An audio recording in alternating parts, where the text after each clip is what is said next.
Welcome to Around the Reel with your hosts, Aaron Carlson, Charles Lawson, and Samantha Hannah. Gucci gang, Gucci gang, Gucci gang. Wow, cool. Yeah. Just because you like picking up human-sized crap out of the yard? Oh, man. It's brutal. Are we gonna? And who's the one that does the most of the time? Me over here. Yep. You should get Sam over. Yeah. She loves doing that I come shit. to Chuck's and pick up all his dog's poop. Yep, that's what she does. It's true. Every Saturday after the show, she goes outside. Yep, And scoop poop. and cleans up her yard. She doesn't clean up after me though at all. Like she doesn't care. If she has to clean up your crap, you guys have more issues than we even can fathom. That's true. We already have more issues than you can fathom. Oh my man. Oh, Coach Rick, how are you? You ready to do the show with us, my man? Absolutely. Awesome. Can't wait to talk with you. It's gonna be fun. Yeah. It is going to be fun. Oh, we're talking right it's now. It's not fun already. I mean, is we fun. kind of just roll into open conversation. So what are you saying? We're on Around the Reel right now? I'd like to say, Coach Rick, welcome to Around the Reel. Hey, thanks for having me. Absolutely. Us too, my man. I can't wait to dive into some of the things that I've been seeing you kind of do with others, you know, people in general. And why don't you explain to the audience kind of who you are and what you do, and then we can get into like normal conversation here. Well, I think like many, first I'll say I'm an actor because that's the passion. That's where it all started. Not giving up on the dream, right? Mm-hmm. The last 5 years, I've had a class, which has kind of evolved to the tribe or the dojo, the acting dojo, because I really like that kind of atmosphere and bringing people up to be leaders as well. And I don't teach, you know, I'm classic. I went to college, Santa Clara University, went to graduate school, ACT, American Conservatory Theater, San Francisco, moved to New York, lived in New York, did theater around the country, then moved to LA, was in LA for almost 14 years, booked Nash Bridges in San Francisco, my way to LA from New York, because that's where I'm born, raised, San Francisco.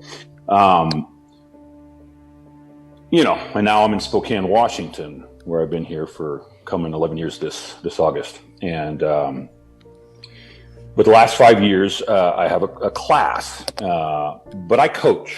I don't teach. I don't believe in any system, method, whatever. Basically, thankfully, my schooling never was geared towards any one methodology. Okay. And I didn't know back then, just a couple of years ago, I was diagnosed with ADHD, which, boy, helped me connect a lot of dots. So I like to think of it as like acting the ADHD way, which is we deal with what's on our plate right there. That's where we go. So you want to swim, get in the water, I'll help you with your stroke. You bring in a monologue, you bring in a scene, we work it, we polish it. That's it. And I have had, so I 5 years, every Monday. I don't think anyone in the Pacific Northwest can make that claim right now. So I'm pretty proud of that. I can't make it. Well, because why? Actors are the laziest bleeps out there. It's ridiculous. You know, you're herding cats. It's like, guys. You know, there's a great quote from Stanislavski, speaking of the method, in his book, My Life in Art. And he talks about, he says, why is it that, you know, the 10th chair in the orchestra will practice hours a day just to keep his spot? And, you know, the writer writes, the dancer dances, the sculptor sculpts, otherwise, you know, they miss a day. But the actor thinks he can hang out in the cafe all day long and then show up in the theater in the evening and then be inspired by the muse. Right. And so, you know, I provide a gym. I provide a place where you come to work out and stay strong. Mm-hmm. And what I've realized is that that's the most important thing. It's not about the teacher. There's a lot of BS teachers out there that think they're God's gift. Yep. And I'm like, no, you know what? Your voice, learn to speak from your heart. Right. That's the most important thing. Learn to speak honestly and truthfully. And I've had adults who have come to class with no experience whatsoever, and they're booking within a year. And I've never seen that in any school and anything I've been through. And I loved school. I loved it because I was terrified, because I felt like I was wet behind the ears and I didn't know what I was doing. Add the ADHD to all that whole mix, and not believing in yourself, and all the crap that you tell yourself. Right. But I also work as a life coach and a business coach. I've been doing that for a couple of decades. That's how I, pay the bills. And so it's all about success-minded consciousness. It's about personal development. It's about, and so when I, combine these things, and it's like, guys, you got it all already. You come in to the dojo, you're an actor because you're there, period. I will never tell you that this isn't for you. I've seen teachers destroy people, LA, New York, like they think they're doing them a favor. You have no business being in this business. That kind of deal. You hear that a lot. Oh yeah, it's ridiculous. Well, and my nose is too big, I'm too fat, I got to lose weight. There's nasty people out there, and the industry really, I think, has become nastier, if that's even possible. I can believe that. People in general seem to be nastier now than I'm used to, and I've always noticed that they are. So, Rick, let me ask you, man. Retraining your brain is basically kind of what I heard you saying. Right. To pick up a new habit of doing things differently. Yep. Okay, you know the language. Well, kind of, because I've struggled with dealing with my own demons in my life myself. You know what I mean? Trying to come to terms with things, and it's a fucking journey. Like, you got to really put in the work. It's hard as hell, and I love that you call it a gym and a dojo. I think that's dope. I do, because that's where you go to be a badass. You know what I mean? Because it takes a commitment and a continuous.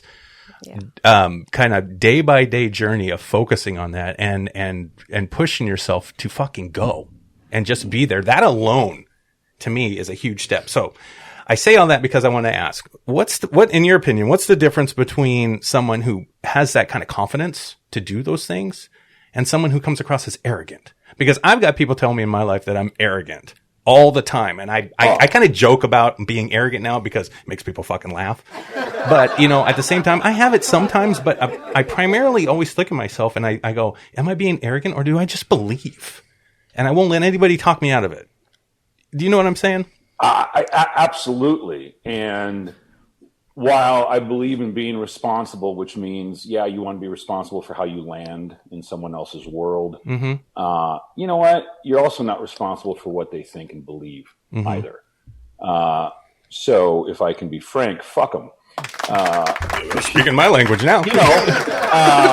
Sam, don't roll your eyes. You guys use some of those words, so I'm like, I'm gonna quit. You can speak frank. My wife's always on me, and I've gotten good with the kids. I got two younger ones, but fuck them. Mine are adults now. They're fine. Yeah, I raised them. So no, I've gotten that. And you can't let anybody take the wind out of your sails. Yeah. If I'm working my ass off, that's all that matters. Yeah. That's all that matters. Now, if here's the deal. If you're a jerk and you're out there saying, I'm the baddest MFer out here. Yeah. Well, then, okay, you're an arrogant prick. But, yeah. You look kind of, it's cheesy. And but the funny thing is that people who aren't doing the work in particular, especially the ones that are completely on autopilot, that have no idea about personal development, how everything else is someone else's fault outside their world, and they take no responsibility whatsoever, they're the ones that are definitely going to see you, as a threat. Right. You're a threat to the ego, right? You're a threat to their subconscious mind. And I can identify with that because that's how I used to feel. I used to be that person a lot, and I still struggle with it at times. Absolutely. You're like, that dude's a blank. Yeah. Right? Yeah, exactly. There's no kids in the room. You're okay. I know, but my wife's going to watch it, and I'm going to hear about it. Aaron, get the censor button out.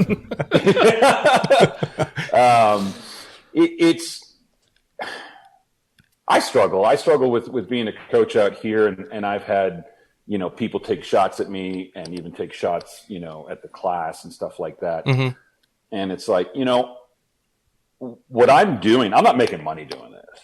I charge $25 a class, if you pay for the month up front. And it's always been $25. And then with the last year, I upped it. If you're just going to pay class by class, it's $35. Okay. That's a 3-hour class. Wow. All right. So you're talking, $11 an hour. And time again, I got people who go out, they try other classes, other, LA teachers and stuff. And they're like, guys, everything that's out there, we're getting here. Right. The reason why I'm doing this is because I want to build a community where I can work and not have to leave.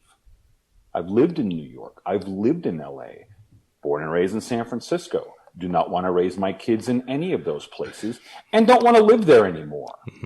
To top it off, I made deliveries when I was in LA. I spent 15 to 18 hours a day in my car. I drove over 75,000 miles in 1 year, my first year of making deliveries in LA. So, LA. You think Seattle traffic's bad and Portland's bad. Try living on the freeways like I did for 5 years. You understand road rage. Yeah. Right? It's a good thing I don't own a gun. I was going to say. Too bad there weren't podcasts back then.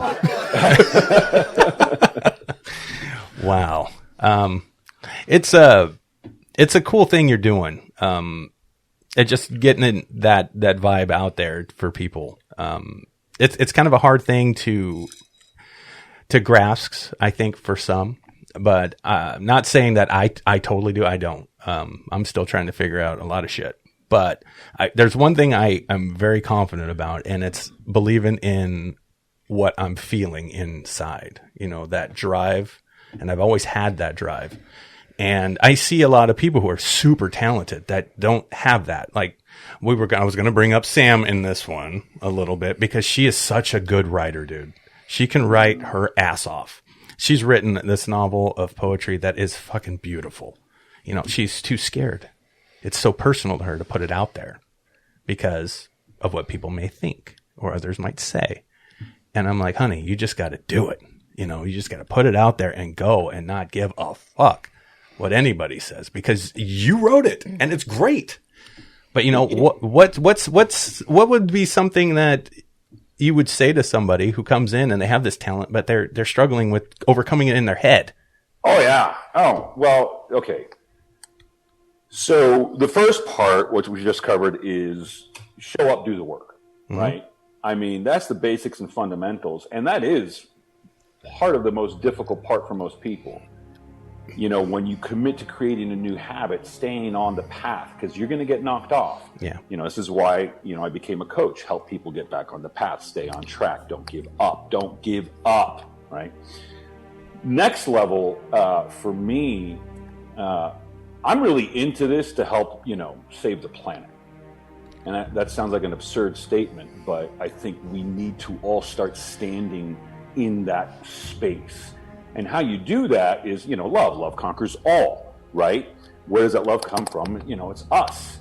And as I teach my students, it's like, look, which is what I got from my very first acting teacher in high school. And he taught us that you have a gift to give, regardless of how old the audience is and how old you are. You have a gift to give right now. And it's the same thing. Like I said, if you're in my class, you're an actor, period. And you're treated as such, which means you also have that gift right now. And there's a great little story about, someone shows up at a party, they got a gift under their arm, and they go in and they say hello and they greet the host. And, bottom line, they're mingling, they go through dinner, they go through the whole deal with the gift still on their arm. They never give it to the host.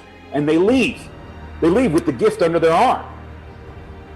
Do you want to leave life without giving your gift? You are a gift, my dear. No. Give it. And here's the deal. I don't care who you are. You got an audience. You're never going to, maybe once in a while you'll have 100%. But there's going to be people that love you in that audience, and there's going to be people that hate you at the exact same moment. You're the best freaking actress in sliced bread, and oh my God, your voice is more annoying than my aunt, right? You can't win, so fuck it. Mm-hmm. Give your gift, darling. Give your gift. Don't wait. Don't leave the party with the gift under your arm.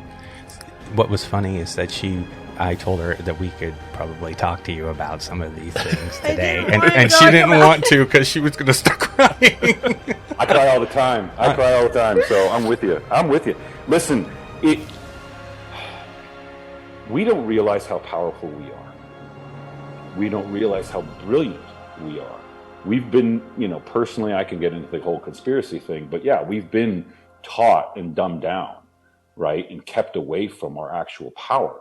Not to get preachy or anything, but my favorite quote from the Bible is, Jesus saying, "You will do what I did and far greater things."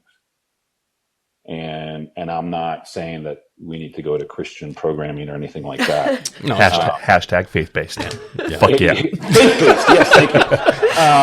Not that I have anything against it. Yeah, Would love me to neither. do it. I love to work, period. Sure.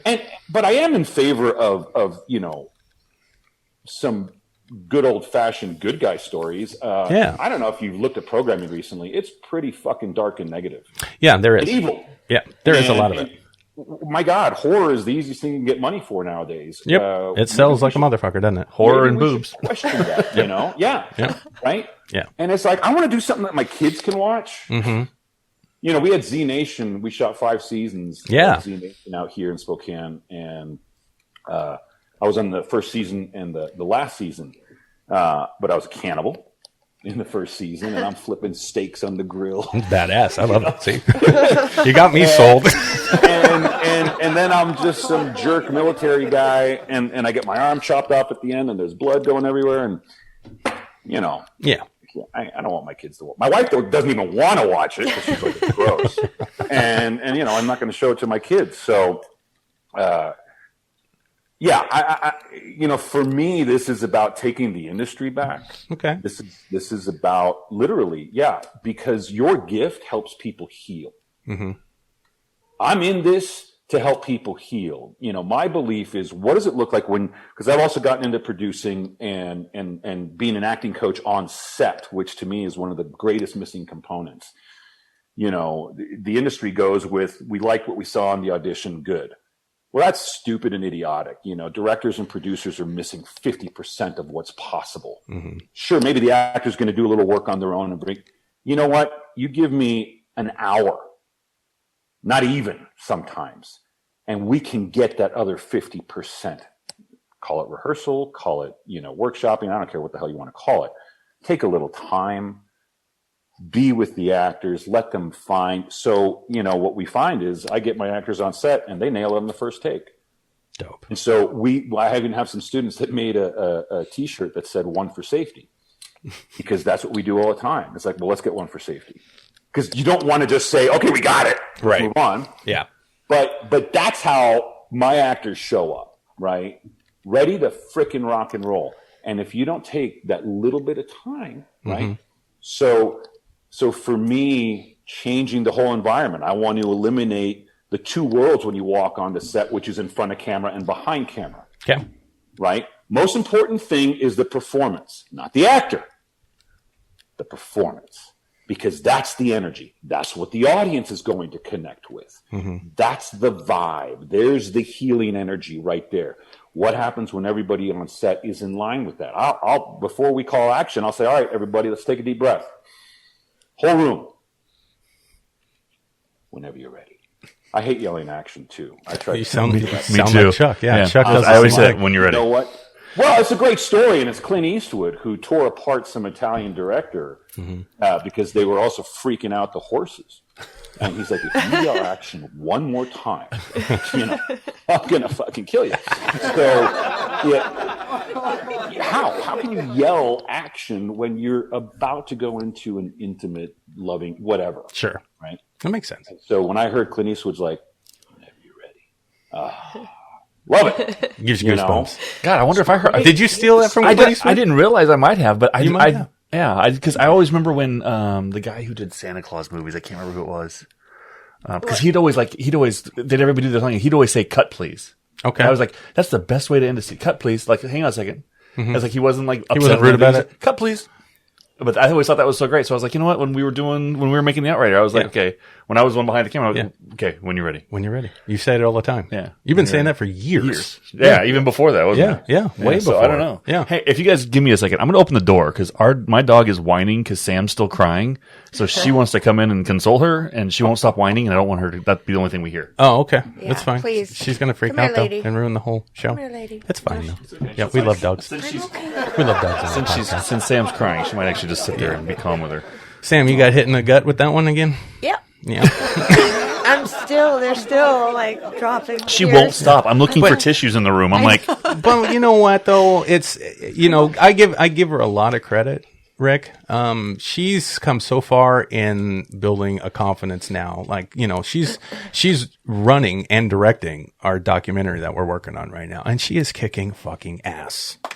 She's putting together some crazy cool shit. And I'm sitting there looking at what she's gathering, and I'm running and I'm trying to film and audio and all this shit. And she's just got it lined the fuck up. And I'm like, God damn, girl, you're kicking ass. Yeah, you know what? And she's so humble. She's so humble about it. Like, and it's beautiful, right? But at the same time, it's like, it worries me that she doesn't see that gift that she's got, like you were talking about, that she's got that magic. It's like, how did we get that magic out of her? How does she fucking do her spell? How is she gonna do it? You know what I mean? So you want to take part of your confidence and some of her humble and mix your guys' brains up And mix it up a little bit? If he Do I and get a I blender? could be in a blender, Just blend that shit up. we'd be good people, right? Well, here's the deal. I mean, we would be good people. You guys are good people. no, but I mean, I'm too far one way, he's too far one way. That's not true. That is. I'm gonna disagree with you on that. That's not Okay. true because there's a great quote by Bruce Lee. I'm not going to do it word for word. Oh, but- please, if it's the one I'm thinking. Well, it's just that your mind, your subconscious mind, doesn't delineate. So be careful on how you speak about yourself. Yes, because it doesn't know the difference. No, it doesn't know the difference. That's what I was- It also doesn't know the difference of emotion. Emotion is what supercharges the thought. So when you start visualizing, you add emotion, you just put it on steroids, right? Yeah. And that's the vibe. There's the vibration again. There's the energy.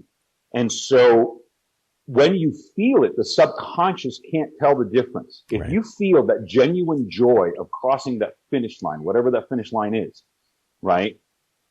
That's what's going to help attract what you need in this world. Yeah, we can get in the law of attraction, all that stuff. Mm-hmm. But what I would say is, one, your subconscious mind is going to speak negatively. Yeah. Your higher self, your heart, your soul would never do that. And so we want to practice listening to that voice. There's no difference, and we're all schizophrenic. We all got those voices in our head, right? We're all freaking crazy. My thing is I got to be careful because I say it out loud now. I'm going to be 51 this year, and my wife walks in on me, and she's like, who are you talking to? No one. To me. I know. I do it all the time. I love talking to myself. I do it all the time. Yeah, I fucking do. We get each other. Right? We do. There's got to be somebody. Yes. There's got to be someone that gets you. Yes. So, you talk about it. Find someone you can talk about. This is where coaching comes in handy. Is it unlike therapy and traditional therapy where they just kind of let you go on and on and on? Coaching's like, okay, great. So what are you going to do about it? Mm-hmm. Right? I got your concern. Now, what action could you take that would help in that? I spent years not believing in myself, throwing down great work, throughout school, getting confident in those smaller pools, if you will. But I felt less than because I didn't grow up with it, and I, don't read plays the way they did, and blah, blah, blah, blah, blah. And so that's one of my greatest things is trying to give people the understanding that you're it already. Right. Yes. You are it already. There is nothing to fix. You're a badass. Nothing. Yes. That's what I try to tell everybody. You know what? I got to be like Coach Rick. But he's got a think- cool name though. He's Coach Rick. know. I got Coach I love Aaron. Coach. It sucks. I need a cool name. The other thing is not convincing other people that you're a badass, convincing them that they're a badass. You lead by fucking example. How do you Right. like that? Okay. Fair You know, enough, I mean, Aaron. seriously, how else are you going to do it? If I can do this, and don't get me wrong, I've got fears just like everybody else. I don't know what the fuck I'm doing if this shit's going to work. Deep down, I know that. You know what I mean? Oh, yeah. But I don't listen to that. I listen to that awesomely cool, heavenly loud voice that tells me when I wake up in the morning, dude, you know how badass we are today? Let's get this shit done. There's so much to do and it's so fucking exciting. That's how you get to that ending, that light at the end of the fucking tunnel. I listen to that voice. I hate listening to the other one. Anytime I do that, everything goes bad. Every time. And I'm not a rocket scientist. I figured it out on my own. You know what I mean? Well, whatever you think and feel is what you put out into the world. And if you think of in terms of you're a magnet, you're going to get that matching vibration. Like if you set your tuner on the radio to 97.3, you're not going to get 106.1. Right? And this was great. This was one of those spiritual teachers out there, and they use that example. And I'm like, that's so brilliant. Yeah. What frequency are you vibing on? Yeah. Yeah. Guess what? You get to turn the dial also. You can change it. It's a choice. It's a choice. But the subconscious will lock you when you go down that negative path. Oh, yeah. It's real. Yeah. Oh, man. And they're a real SOB. They're a real son of a bitch. Right? And fuck them. Right. And fuck you too. Fuck everybody else. That's how you feel. Yes. Because it's not right what they're doing to me, And it's that bullshit victimhood that we get into. Mm-hmm. And guess what? It's also not your fault. That's why it's called conditioned mind. It's conditioning. Yeah. I believe we have, as a society, as humanity, been conditioned to be less than. If you only knew how powerful you were. And I think the beautiful thing is that we are entering that era right now. I think people are waking up, and realizing, nah, you know what? Fuck you. I'm not going to play it your way. Yeah. And Hollywood is all about the mighty dollar. And I got a client that's an editor down there, and he's getting into producing and stuff. And it's just money. It's like, okay, this actor is going to get you this much for your script to get it done. Yeah. And it's just, there's no heart, there's no soul. You can feel it when you watch some of the films. Oh, absolutely. Yeah. And I'm not saying there's not great work being done. Oh yeah, no, there is. I appreciate everything I watch one way or another. I'm with you. And, but what does it look like when you have a group of like-minded people who are committed to making a difference on the planet? I've even talked about not having credits with actors' names. Right. Yeah. Why? Right. I'm not in this to be famous. I'm in this to do great work and to touch people's soul. Right. That's why I want to do this. And You got mine. Oh my God. Sam, this is the quietest Sam has ever been on a podcast. I am so sorry. I didn't know that she stop fucking crying. She's streaming. She's not wearing any fucking makeup anymore. She is constantly streaming. The dog is licking her face because she can't stop crying. would. Coach Rick, give me a second here. Sam, what's going on? I was going to ask. I was I like, know. what's going on? Yeah. I'm like, I'll give you my number. We can talk after this. Free. It hit her. This is free of charge. Somebody needs a therapist, right? It hit you hard. It really did, didn't It it? did. Oh. It's okay. It's all right. I'm just gonna take a little break. Okay, she's gonna take a break. She'll come back with us. No, it's Have some water. yeah, she'll be all right. Drink some water. Wow. No, there's a lot of truth to what you're saying, man. And it's the brain. I was thinking about that a couple days ago. How, we've got a brain that does things and says things to us, like we're talking to somebody, right? Like we talk to each other. But sometimes your brain fucks with you, like somebody you don't like, and you're sitting there going, "What the fuck? Well, I'm just trying to get to know you, brain." And the brain's like, "Well, I ain't telling you shit." Yeah. And it does its own thing. And then later you end up reacting and doing something really stupid and crazy and say something you don't mean. And then your brain comes back in and goes, "Hey, now look what you did. Now we got to clean all this shit up. How do you like that?" And it's like, dude, I was trying to figure this out and you didn't help me. Like, what's going on? That's the beauty. That's the beauty. First of all, yeah, like the brain fucks with you. Yeah. and then it fucks with you for you fucking up because it was fucking with you. Yes. It is a vicious cycle. It is. It's weird. So with my clients, at first they have no idea they're doing it, and then they start gaining awareness. Okay. And what happens in the process is you start catching yourself. Okay. But then what happens? They start getting mad that they caught them, that they made the mistake. Before they just make the mistake and you're oblivious and life just sucks. Mm-hmm. But now you're starting to catch yourself. You're aware, but you're beating yourself up for doing it. Gotcha. It's a constant thing. And so again, this is why you got to keep going to the gym if you want to stay strong. You have to keep doing the work. It has to be consistent. That's the most important thing. Yeah. Some days it's going to feel like it's working. Some days it's not. Do you feel great every time you're at the gym? No. Sometimes you feel weak. Yeah. Typically you feel good that you did it though. Yes. You always right? leave feeling that way. But it's not always a great workout. Mm-hmm. Mm-hmm. And it's the same thing with meditation, with whatever the practice is. What's most important, and I'm, if I were to write a book, acting the giving of a gift the ADHD way, it would be the most important thing is that you show up regularly. Right. It's not about the teacher. I'm not a teacher. I'm a coach, right. For one. But when you're on the outside, you can see things. Like Les Brown says, if you're the one standing in the middle of the painting, you can't see the picture. That's why you have a coach. You have someone on the outside to say, you can't really see what's in your blind spot here. Gotcha. Yeah. Right? Yeah. You can't, we don't always catch that because we're attached. We're emotionally invested sometimes. Clouds our vision. Mm-hmm. Someone on the outside who isn't attached doesn't have any of that.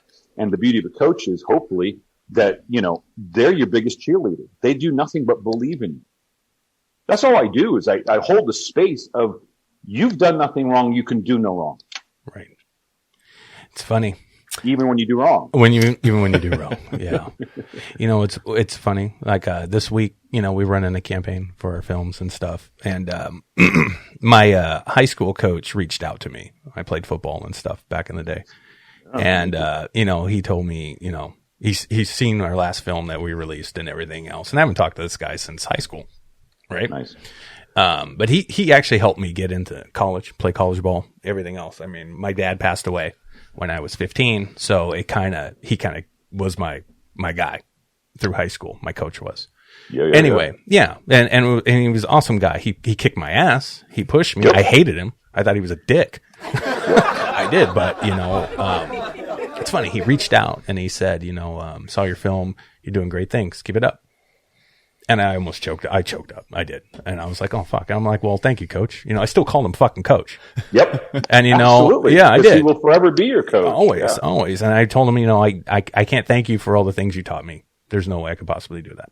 And he sent back, I coached. You are the reason I coached.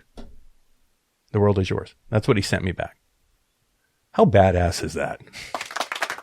Man. I'm going to be in the bathroom with Sam here in a minute and start crying again. I'm seriously. That is and then when they're gone, Rick, you and I can work on me. Awesome. Well, after we've broken them, we can get to digging. Anyway, it's just really cool to see and feel what people like you are doing or trying to do for others. Even if they don't get it. I didn't get it when I was playing high school football. I was I was a kid. I didn't get all that shit.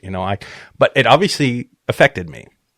And he gave me that confidence without me even knowing at the time that's what he was doing. So it's slick. So let me ask you this. So when you're helping these actors, and earlier you said actors are lazy. Yep. What seems to be the consensus, that you consistently see in these actors that you're trying to, to help? What's one of the issues there that is a constant? Is it confidence? It's a lack of belief in themselves? Is it workability? Is it the perseverance? Yeah. I mean, for me, to simplify it, look, we all have that voice in our heads, right? Mm-hmm. And I'm never 100% confident. My confidence has grown immensely, especially in these last 5 years. Okay. Why? You work with Don Johnson, that's why. Don Johnson's my man. You know what? I beg to differ. Cheech, on the other hand, salt of the earth. Okay. Dawn tore people up on set a few times. Don't burst his bubble. Oh man, what an ass! Oh, God damn it! And I don't speak poorly of people, but you treat people poorly, that's lame. I don't care if you're the producer. I don't care if the time is money. And again, my set would never be like that. Put it that way. So hey, you want to do it that way? Go ahead, Hollywood. Now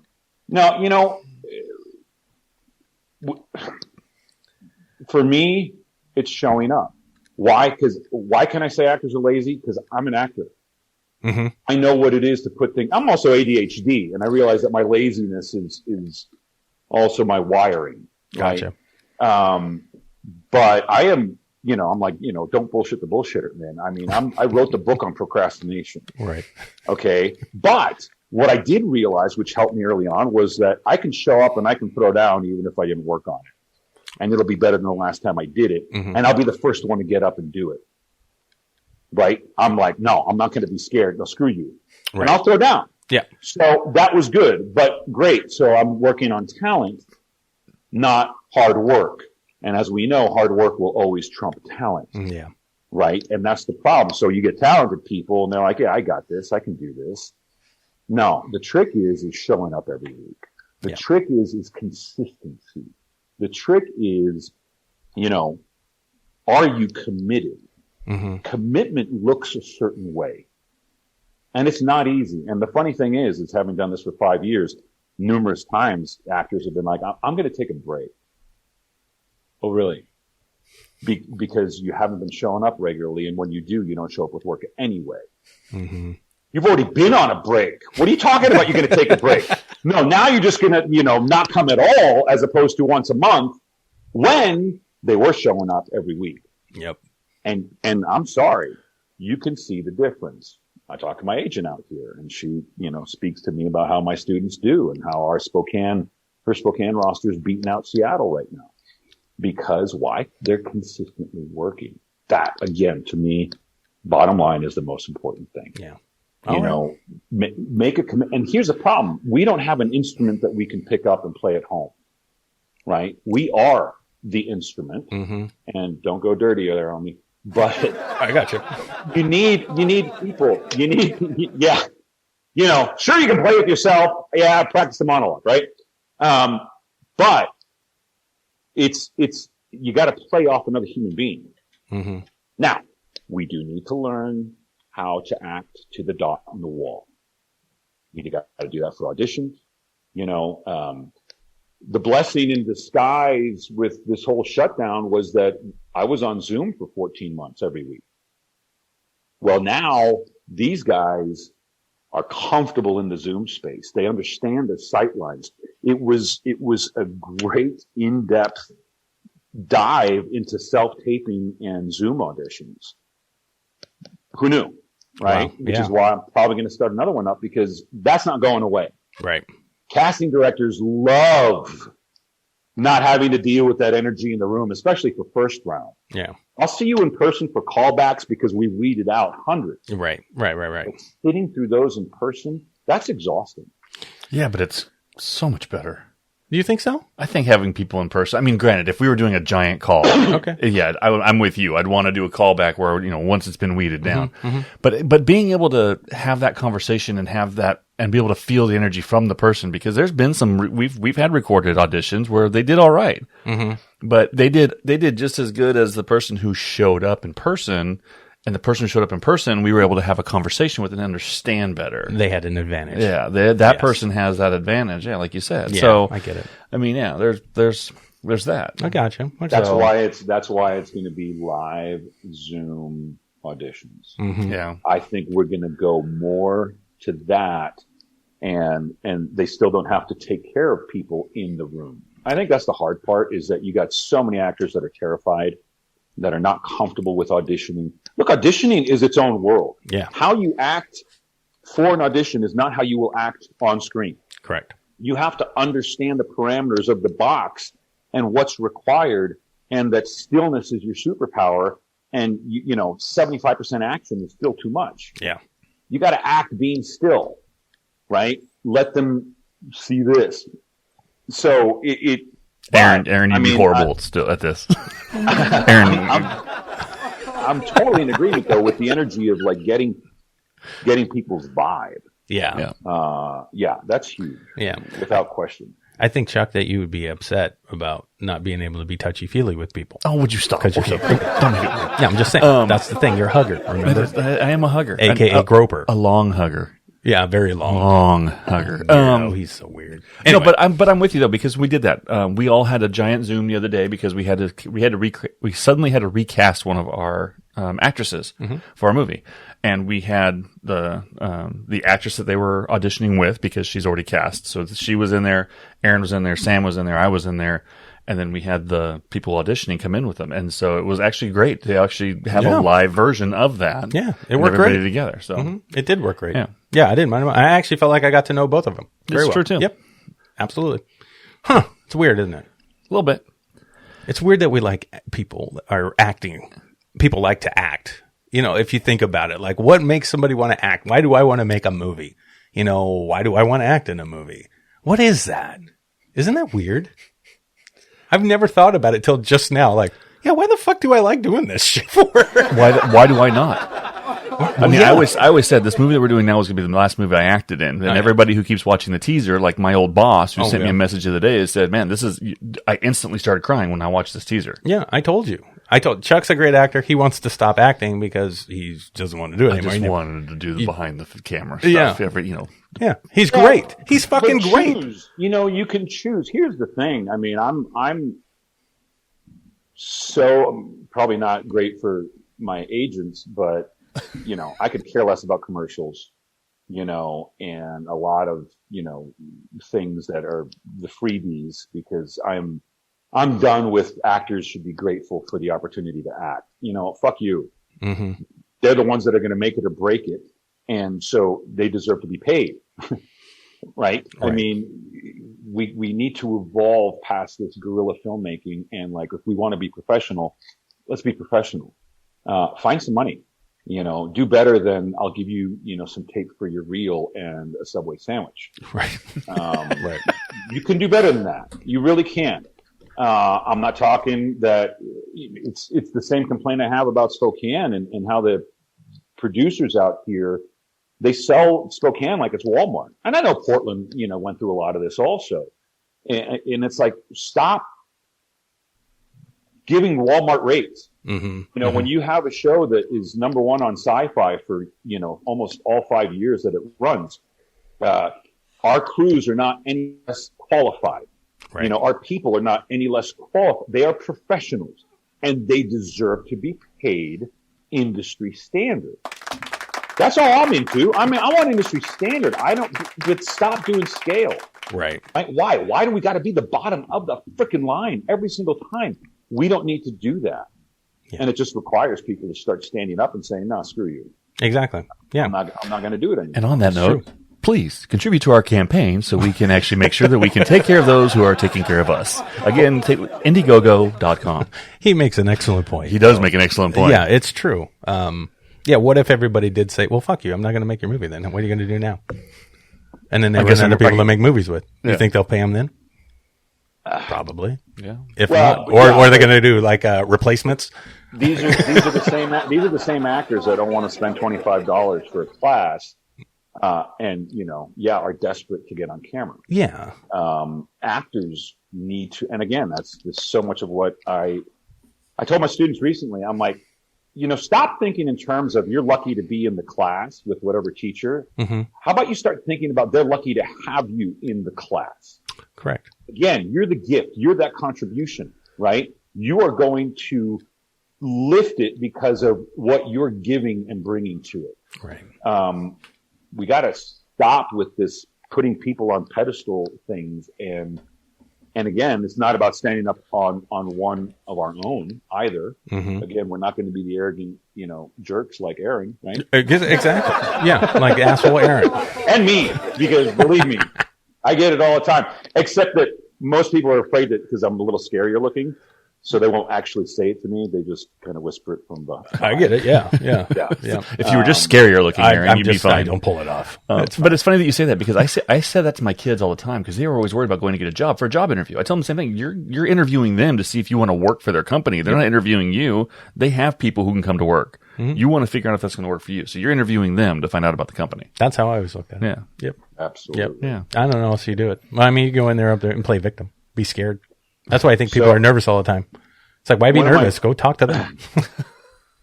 So one of my students posted this on the page. I don't know if you saw it, Aaron. Is this little quote. It says, people get into this business because they're looking for validation. People survive in this business by learning that if they do their job right, they don't need it. So that was Tom Lamell, who's an actor. Wow. Yeah, I think there's a lot of people seeking validation. Yeah. Right. Really like, oh, yeah, I need to know that you love me and all that stuff. Yeah. But yeah, as you do the work and realize that you're the gift. Right. And again, it's not a place of arrogance, but it's a place of wanting to spread healing, wanting to lift others up. You know, we're here to lift each other up, to raise that vibration, if you will. And you realize, yeah, I don't need validation. I need to do the work. Right. I need to work my ass off to try and help as many people as possible. And that's where you're going to find that joy, right? That's where you're going to find the joy. And I said it when I realized it when I was in college, that if I could reach just one person in the audience, I did my job. That's right. That's the reality. Now, chances are, if you only reach one, you got some work to do, right? Correct, yeah. You're probably going to do better. You need a little bit more than that. But yeah, I get what you're saying, though. But, you know, my professor comes in, Jagenka Drevetsky, Polish woman, accent, the whole deal. She was amazing. And she told us a little story. We did a musical on the Razzle, which is the play version of Hello, Dolly, the musical. And someone brought one of the groundskeepers to the performance, and his wife had recently died. And he had shared that for a couple of hours, he was able to actually forget and actually laugh. Now I'm sorry. It's okay. You're okay. This has been a weird episode. We're losing hosts. I'm a big crybaby. Guests are crying. Really dogs are whining. That right there was it. That's why I do this. Yeah. That's why I do this. And the gift is being able to hear those stories. You have no idea how many people's lives you're touching. That's also cool to know, right? Yeah. And again, it's not about collecting stories. It's not about, notches on a belt. Just keep showing up and just keep doing it. Mm-hmm. Mm-hmm. And the universe reciprocates. What you put out is what you're going to attract back, right? What you put out is what your frequency. I'm 106.1. I'm not 97.3. I'm freaking 106. And I just choose those numbers because those were radio stations I listened to. Oh, yeah. San Francisco. Well, it's funny that you're saying all this stuff too, because I'm going back to earlier when you said that, horror is easy to make and it's quick money. Yeah. So we started a production company. And so when Aaron originally said, he wanted somebody else to write also, everybody assumed I was going to be making a horror story because I've loved horror movies my entire life. Mm-hmm. Mm-hmm. But that wasn't, I have 3 different starts to 3 different stories. It could go serial killer, all these horrible ideas. 1-page, 3-page starts. It's not the story that my heart told. We're in the middle of getting ready to do a faith-based film. Why? Because that's the story that needed to be heard, or at least for me to tell right now. What you needed to tell right now. Yeah. So, even though the money side of the production company is like, but do we want to try and do that now, or do we want to try and do something easy to make money? And nope, this is what we're doing. This is what we're doing. No, because that's what you wrote, and that's what this art form is about too. It's a form of expression, and there's so much more to it in my mind than just the actual piece of work you're doing. It's an art form trying to figure out why you're doing it, for what reasons you're doing it. You know what I mean? It's such a creative process, yes, but you got to be learning about yourself and who you are as you're doing these projects, not just for your characters or whatnot, but why you're doing it. That's what's such a trip to me. And I get lost in this, Rick, sometimes, and I'll sit there and I'll be talking to the kids about it. I'm like, you ever think about that? And they're like, Dad, what the fuck are you talking about? And I'm like, oh, sorry. You know what I mean? I do it all the time, and no one wants to hear it. And hence is why I'm in the kitchen talking to myself in the corner. Why you got to be in the corner? Oh, because that's what I'm saying. I mean, if you think about it, one of the things I love about being an actor is that you're always learning something. Yeah. I mean, every new character provides something to learn, whether it's an occupation or whatever. So you're learning on that level. But the beauty is what you just expressed as well, is that you're learning about yourself constantly also. You're never there. You know, if you've fulfilled your mission in life, you're not breathing anymore. Right? You know, that's how you know, because the mission is never complete. As long as you're breathing, there's always something else to do, something more to learn, something more to contribute. That right there. So that's that thing that gets you up in the morning, like, what am I going to learn today? Right? What am I going to learn today? And when we start living in that world of possibility, we can start choosing of like, yeah, I don't want to do the serial killer actually. And who knew? And again, faith-based just is this color blanket thing that, let's think about something better to call it. I agree. I call it, see? But something positive, I mean, look, it's just the positive story. Yep. And like, I call it a love story. That's what I call it. I like love story. I like love story. I really do. That's what I read. And once I figured that out in my brain, the movie made more sense to me, and I saw it, so I could direct it. That's what I saw. When he said faith-based film, I was just like, how the fuck am I going to make a faith-based film? Faith-based film? I mean, Jesus. I mean, it just gave me this weird feeling. Like, that's not it. It's better than that. Or more There's than that. more than that. Right. Yeah, it's just... So I put it in a simplistic term. I mean, it's a love story, and it really is. And that's why I was like, all right, I can do this. I can direct this shit. Let's do it. And with our tagline, we you can more love stories for sure. Absolutely. with that tagline that we have, you can put it as anything. It's a love story. It's faith based. It's everything and everything. All It of goes it's with in anything. there. Just All of it's live in a there. better life. Love as much as you can. But you know what it is? It's because of the human element in it. It's the dynamic of the characters you wrote that are really telling that story. And that's something that we all live with every fucking day. So people can relate to the story in a deeper way than I think, they may be used to watching Army of the Dead. You know what I'm saying? And that's cool. And I dig that journey that we're going to go on with this movie for that reason. Cause I want to see how that works for us. We've seen other people do movies in the same genre, but that's what's cool about making movies, man. Cause it's always different depending on who's making it. It's like the individual themselves. We're all the same, but we're all different. Right. It's a trip. This is too weird, bro. Amazing. It's amazing when you look at how many different areas of expertise together to make a film, right? How many different little micro worlds exist between, sound and makeup and, lighting. And then you have, do you have just a DP or do you have a cinematographer? And so many possibilities and so many different things, which is why, the performance is the most important. If you can get people aligned with that, but everyone realizing that no one's more important than the other either. It's an ensemble, which is a theater term, which we learn, right? It's about the team. It's about everyone contributing. Mm-hmm. Everybody has an important part to play, right? Which is why I tell my actors, you're no more important than grip number 3. Right. Does that mean you should be paid the same? Maybe not. I'm okay, you're going to get paid for your performance. That's fine. But if you have that attitude, Mm-hmm. I don't want you on my set. Yeah.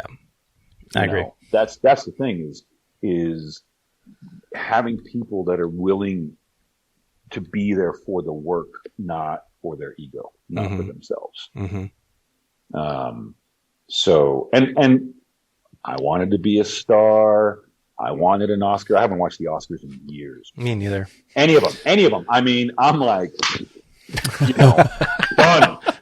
So done with it's a show. It's all make believe. If you lived in LA, you see how ugly it looks. It's amazing how great it looks on camera. Yeah. That tells you everything. Guys, it's all fake. Mm-hmm. It's all freaking fake, and it's all designed, and it's a bunch of freaking lies, and I'm done with it. Yeah. I want to take this back, and you look at theater history, it started out as a form of worship.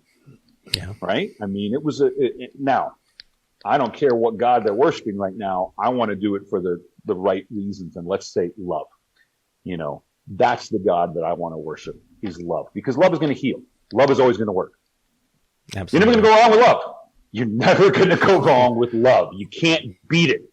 Right. But where is it out there? We're not seeing anymore. So then it's on us. Mm-hmm. Mm-hmm. That's why you're making that choice. And I'm so happy, and, can't wait to see it. It's I'll dope. read the script if you send it to me, man. It's dope. Rick Rivera. That's awesome. Yeah, it's a fun story. Oh, I enjoyed it. I was happily surprised when he sent that to me, and I'm like, well, here's a movie I wrote. And I started reading. I'm like, what the fuck? I'm like, this is nowhere near. I'm like, Chunk, you wrote like, what did I say? A girly movie at first? You did say, yeah, first it was a girly movie. Yeah. Then it was a bitch movie. I know. You wrote a chick flick. Yeah.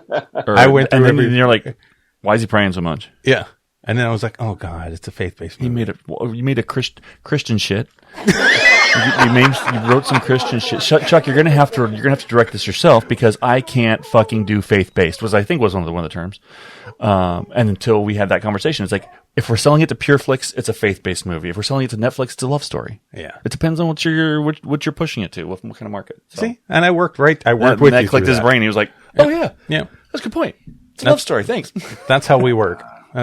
We just speak honestly and openly about our feelings and trying to figure it out and get in tune with everybody on our team. I mean, we just got to get in tune. No one's hating on anything. Some people don't get it. Right. And so we got to kind of, how do we get there?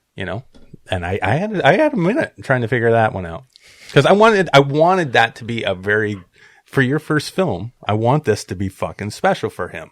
He's been getting my back for 20 years making all this shit that I've always wanted to make. And he finally did it on his own, and he's got his own story. So we got to make this badass. Then he hit me with faith-based, and I'm like, I don't, oh, fuck. And then on top of everything else, he's reading these stories. He's like, I already know who I'm going to be. I'm like, well, you got to keep reading to the end, because one of the things I did with the story that we're putting together is a chance for us to put on screen some of the weird stuff that we've done in the past, because the two friends are so close that they've done things to make film or whatever for fun. So it's a chance for us to sit down in front of a TV as part of the movie and see us younger as we're growing up through what we've been doing, trying to make as part of this movie. Yeah. So he wanted to be the asshole in the movie, which he can't be. Yeah, he has to be the best friend instead, so we can have this scene at the end. Right.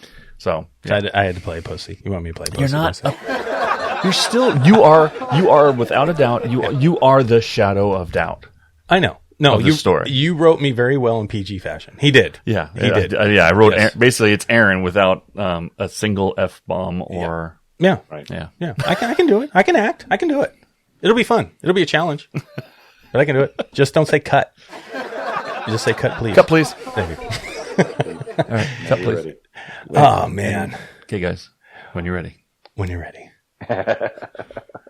So Rick, what do you got going on right now, my man? Are you so you got your classes and whatnot? You got any films you're doing or acting still, or what's going on with you? Yeah, we talk about everybody else, but what are you doing? So I got a second class going in Coeur d'Alene, but this month we're doing intro to stunts for camera. Oh, that's cool. So I do my classes at Mystery Ridge Movie Ranch in Okay. Coeur d'Alene. Those are some folks you guys might want to talk to, Jerry and Amanda. They have an amazing movie ranch, and they've been working a lot, and they're also really want to be there to help build the local community as well. Gotcha. And I mean, Jerry's full-on certified stunt coordinator. They've been making films for decades, working in Portland and the whole deal. Cool. So yeah, Jerry and I are collaborating just for this month doing that. After Thursday's class, I hung out with one of my students. She's writing shotgun with me. She's like a student teacher, student coach. Brilliant actress, Aubrey Shimmick Davis. And Amanda has a script that she's been working on, and Aubrey and I will be starring in it. And so we went down and sat through the script and going through, you know, what needs to be answered, what's missing, you know, so doing that, being part of that process, just amazing. It's really cool. It takes place in like Western era. Okay. It's not a Western. It's kind of a multi-genre. Really, we're creating a new superhero. And I'm the sidekick. I love it. It's so good. I'm crying throughout the whole film. You know, I'm you know. But are you supposed to be? Yeah, I'm the softie. It's great. It's amazing. I wish we could shoot it now, but of course it might be next summer. Okay. We also have Complicated by Design, which we shot the sizzle reel, which I think you watched, Aaron. Yes, I did. And so that is, we're looking to make a 10 episode, 1 hour, you know, a la Netflix for that. That's a really exciting project. Dia, the creator, is phenomenal. She's got this, you know, character Bible and everything. It's just need the money now, right? Because we're going to do it right. We're not, you know, this is going to be full on.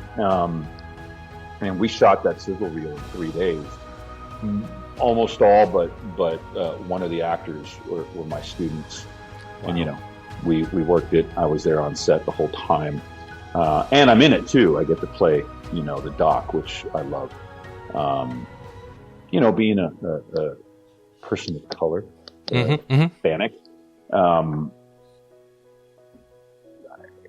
being pigeonholed in LA for years and always going out for Cholo number 2, you know, or at best a cop. It's like, sorry. You know, I went to graduate school. I'm learned, you know. I'm learned. Yeah, I'm learned, right?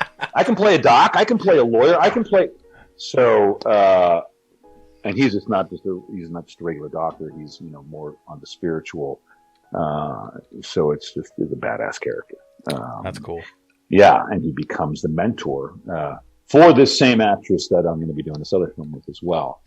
So we kind of got this great relationship and dynamic going on,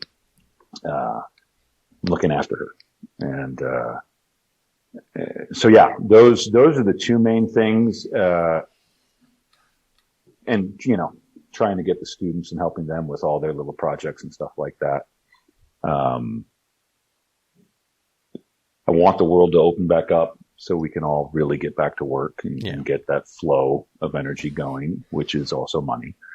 The money needs to open up. And I think when it does, you know, I don't think Hollywood's gonna keep their pedestal either. I don't think so either. We got a lot of crumbling and burning to witness. Yeah, happen, which will be great because there's going to be a void to fill.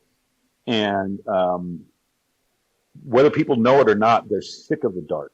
Yeah. They're sick of the shit. You know, how can you make such a crappy storyline with, you know, these $100 million projects? Yeah. And it's like, yes, there's great performances going on, but my God, imagine if you had purpose behind it, if you had heart behind it and, you know, told a good story instead of selling out. And everything is just a big sellout right now. And the independent market is going to save the day. You know, I think we need to just keep following our hearts, and doing our work. And that's what's going to happen. I think so too. Yeah. I absolutely agree. 100%. I was actually thinking about that the other day as well. I was honestly sitting there thinking to myself when we were doing our campaign stuff, Chuck, and I'm thinking, you know, we have the luxury of creating anything we want. No one's telling us what we can and can't do. That's beautiful. So even though we are sitting here struggling, trying to find funds for the film, creatively, we're free. Right. So, you know, if we can't hit the goal that we're trying to get, that's okay, because that's still creative, trying to figure out how to make this the best it can be with what we got. And that's sometimes is how that magic happens.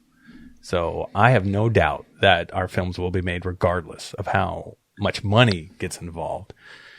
we all have those visions to create something super cool, that can really resonate through, the system. So it doesn't get overlooked. You need that flair that people are used to, conditioned, like you said, almost to look for, but I think there's a creative way to condition them.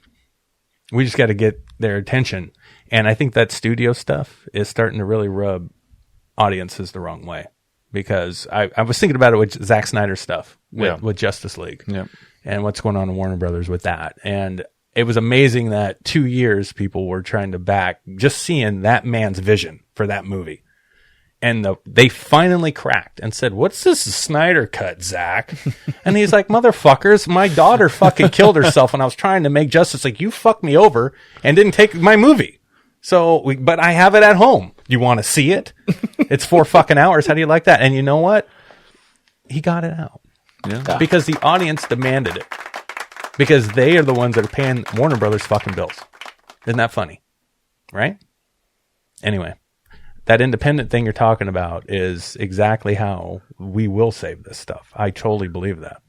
Well, and I think people will rally behind with what you were saying. And when you have a project with the heart, people will want to be a part of it. Look, yes, actors want to be on camera, period. Yep. But, we worked on a film a few years back here in Spokane, local story, true story, lovely story. And everyone signed on to work for scale, less than scale, because it was an important story to tell. They believed in it. And I think that's how we win. Again, with love, with heart, right? With the heart, with the love, that's how we're going to win. Right. Absolutely. And keep believing, keep the faith, man. Money's going to show up. Yeah. It's going to show up. You don't have to know from where. Just like when you're creating goals in life, you don't know how you're going to have to achieve them. You just have to know and have your eye on the finish line. Start taking actions that are in alignment with, okay, turn this rock over, nothing. Turn this one over, nothing. Keep turning them over. Yeah, brother. Something's going to click and something's going to happen that you couldn't even fathom. Why? Because you're staying focused on the goal. You're staying faithful to what you're creating, to what you've said, to what you've declared. Why I'm here, man. I want to sing this stuff from the rooftops. It's beautiful. I want to shout it out and say, look, guys, we've got this. We got to remember how to play the game. Mm-hmm. We own it. They don't own us, but we believe that they own us right now, or a lot of people do. Yeah. And it's like, no, screw you. And it's such a beautiful thing to hear. It's like, we get to do whatever we want. Yeah. And that's powerful. I love it. I absolutely love it. How do you feel, man, when you help somebody or you're teaching these classes? How does it make you feel coaching? You're going to make me cry. Here's the thing. I wish I could be that with my wife and my kids. Yeah. I suck there a lot of the time. Me and too. That's where all my shit comes up, right? Yeah, me too. But in this world, I'm at home. I get it. And it's almost perfect, honestly. Not that I know what I'm going to do. What I've learned in coaching is get out of the way, right? Just be the flow, right? I just let God, I'm just the vessel to do it, right? Mm-hmm. I surprise myself sometimes with what comes out of my mouth. That's how you know you're in the right place. Yeah. I'm not there for me. I'm there for them to get them, right? I want you to get what I've tasted. I want you to get a feel for what I'm feeling. Because if we can get everybody on the same page, oh my God. Yeah. Right? I mean, what kind of a planet is it? What kind of a planet is it when we're actually doing what we love? Not what we have to, not what we think we should, not what other people are telling us to do, but no, actually pursuing your heart's desire, whatever that is. Mine is acting. Yeah. And I've discovered coaching and just filmmaking now. I mean, it's just all of it, right? I mean, it's just, this is such an amazing thing, such an amazing collaboration. And, Yeah, there are people with ego out there doing it, but again, we're not into the Hollywood setup. We're not pursuing that. No. What we're pursuing is really something amazing. And yeah, I mean, I'm brought to tears all the time. It's my favorite thing, and and I love it because I'm not alone in the room. I'm not like I got witnesses. I got the rest of the class. I'm like, did you see that? Did you see that? I just want to make sure because that was amazing. And it's the best thing. And I think it's great for people to hear also, validation, confirmation, whatever, because they don't necessarily have the confidence or believe that they can. And it's like, no, you're doing it right now. Yeah. That was brilliant. And or perhaps a better word, that was so honest. Yeah.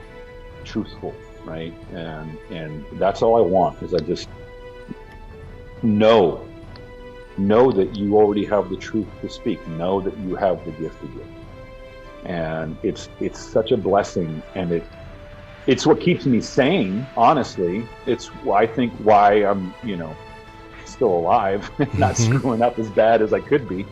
Because I have purpose as well in that. And there is, I can't deny though, my showing up every week has increased my confidence, my auditions, my confidence in it. I like to, tell my students, you need a bit of a I don't give a fuck attitude. Yep. You can't be going in there with, God, I want this job, right? It's like a dog smelling fear, right? Yep. They're going to smell it on you. You will see it, smell it. Yep. I could give a shit if you give me this job. You're lucky if you got me. Again, fine line between arrogant and confident. Yes. Sometimes you got to have that badass fuck you. That's right. And we got so that from one of our people then, who did auditions. Yes. Yeah. It's important. So, I thought I nailed it. I'm sorry. You did very well. Yeah. She believed it, though. She fucking believed it, though. I respected that when she did that. Like, that's fucking dope. Good for you. Like, she was surprised she didn't get the part with us. You know what I mean? And I'm like, that's badass. There you go, girl. You do your thing. If you can walk out and awesome. have had fun, if the audition was fun, that was a success. Absolutely. It's an opportunity to perform. It's an opportunity to do what you love, and getting people to that place. But here's the deal for anyone out there who's listening: it's not going to happen if you're not doing the work. It's not just going to fall in your lap or anything. Be lazy. It's not going to happen. It's not that difficult. You know what? Once a week is ridiculous. Again, if you look at the 10th violin chair in the orchestra who's working hours every day to keep his chair, you can do once a week. That's right. And better yet, how about you do some practice and some rehearsal and get off book. Mm-hmm. And I tell them all the time, I was like, the further you come into class, the further I can take you. If you're not memorized, you're shooting yourself in the foot to an extent. There's only so far we can go. But you come in ready to rock and roll, it's limitless what we can do. It's limitless where we can go. And you have to practice that because you think you're going to magically show up on set one day and you've never done that in a day in your life and you're going to do it. No, that's not how it works. That's not how it works. Right? You have to practice. Success is something that can be practiced. This is what Harv Eker taught. He wrote Secrets of the Millionaire Mind. I coached for that company for years. And success is something that you practice. How? Very simple. Say you're going to do something and then do it. That's the practice of success. Honoring your word. Mm-hmm. I'm going to go to class every week, no matter what. Obviously, if you're sick, that's a different story. Hey, you book a job, that's a different story. Those are, viable, worthy. But you don't take a break because, I was filming, I had a guest star, season 5. I still came to class Monday night. I was on set for 13 hours. Why? One, I love what I do, so it doesn't feel difficult. But 2, walk the talk, right? Yeah. I want them to see you're never too tired. Right. You have no idea what's going to be expected of you, on some of these sets. And again, you think you're going to book a big role and show up 5 days a week, 15 hours a day and be okay? You got to do the work. You got to do the work. Oh, man. Rock and roll, Sam. There she. Oh, shit. There she is. Hello, Samantha. Welcome back. Yeah, we were just... He's yelling, welcome really back. sorry. There you go. Welcome back, and I'm really sorry. No, you have nothing to be sorry for. Yeah, okay. You take the mic, Sam. You take the mic. We got Coach Rick with us today. Yeah. He's a badass. You were about to say Cobra Kai. I almost did, because it's badass. Yeah. It's fucking hashtag Coach Rick. I was better a little bit ago, but your dogs were tripping. Yeah, they're crazy. They're crazy. You're emotional. They follow you. So Yeah. Yeah, so they were following me around. You got the mic. Thanks Good for thing. coming back, Sam. We're gonna... Yeah, oh, you want me to explain myself? Oh, you can do whatever you want. You can do whatever you want. It's your show. No, I just, I'm a very emotional person. And what you said hit a spot, I guess, that made me cry. But it also has a lot to do with the fact that it's not that I'm scared or worried or not confident.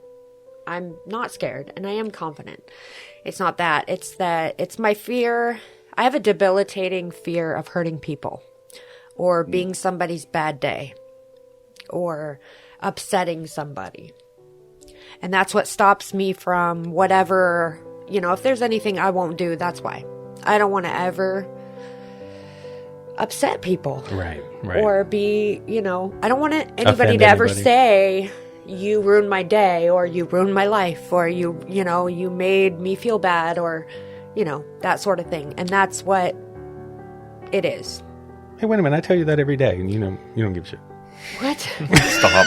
stop. I'm just trying to lighten it up a little bit. I'm trying to get you to laugh.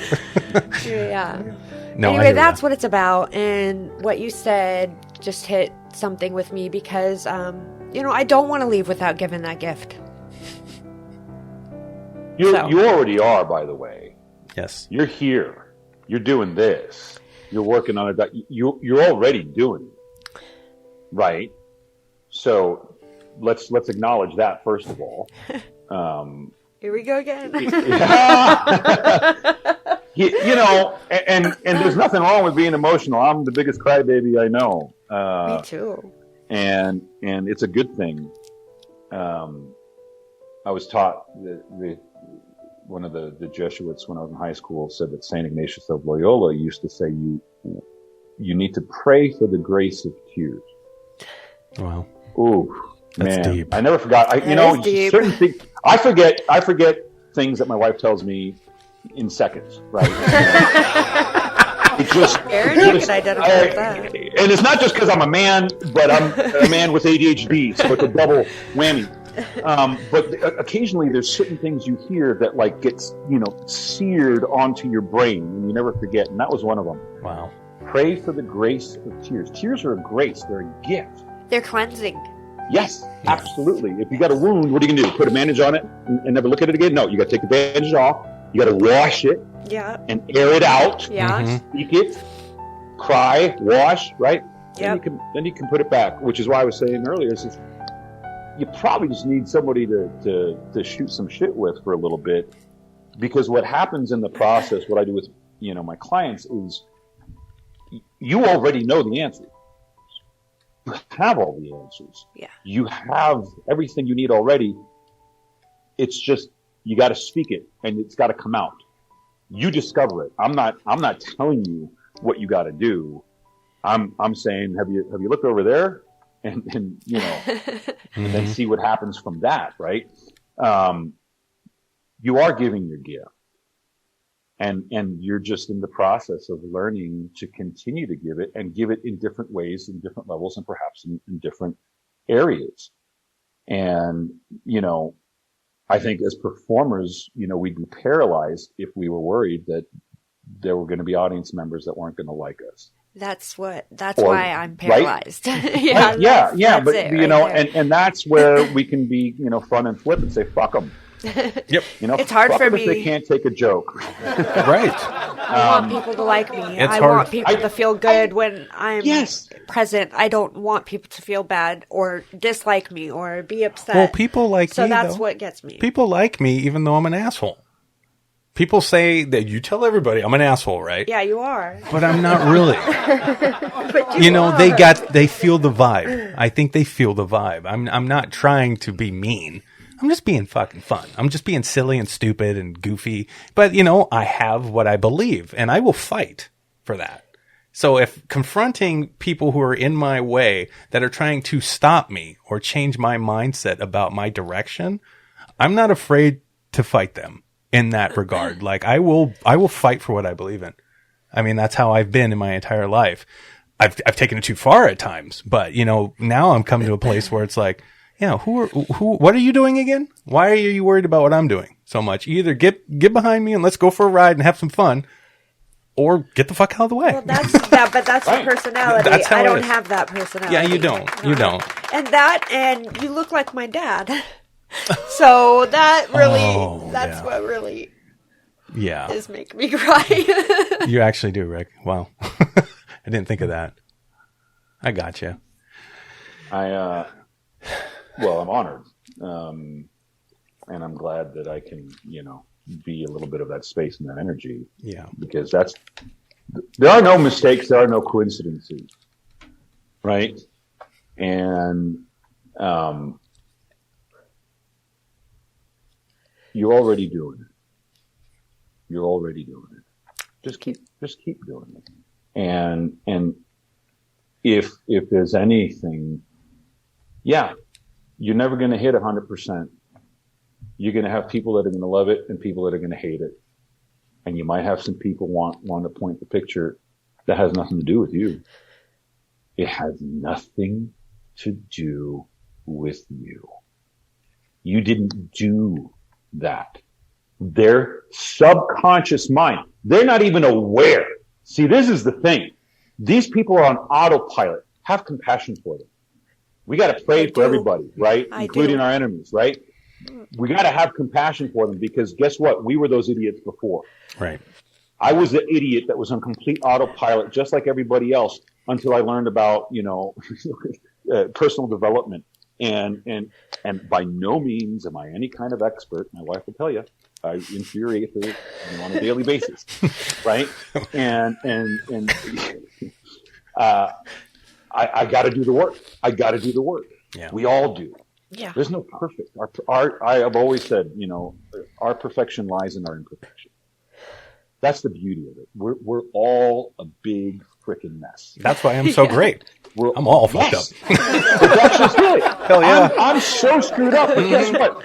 I'm still pursuing it. Yep. I'm still going for it, regardless of the people telling me I needed a nose job, regardless of the people telling me I needed to lose weight, regardless of the people telling me that whatever. Fuck them. Yep. Which is why I would never take anyone's dream away, which is why I think my class works, you know, with people who've never done it before. Adults. I mean, imagine getting into this as an adult, never having done it. I mean, I can't. I was so grateful for my years in school and I learned a lot. If anything, just to be able to stew in the pot for a while. But it's your dream. Honor that, love it, give it a kiss, and send it away, and it'll come back how it comes back. You know, like I said, I've had, and I got people out there talking shit right now. Fuck them. Yeah. You know what? I'm doing something right. And I got the people that keep coming back and proving that. And I keep witnessing it. I get to be a witness to moments like this, Yeah. you know, to a gift like this. Again, what you're doing now is helping people because someone's going to see this and hear and vibe and feel and know exactly where you're coming from. But you're also creating a space for this conversation to happen that's going to help someone take that next step. Yeah. Who knows? Maybe even you. Hope so.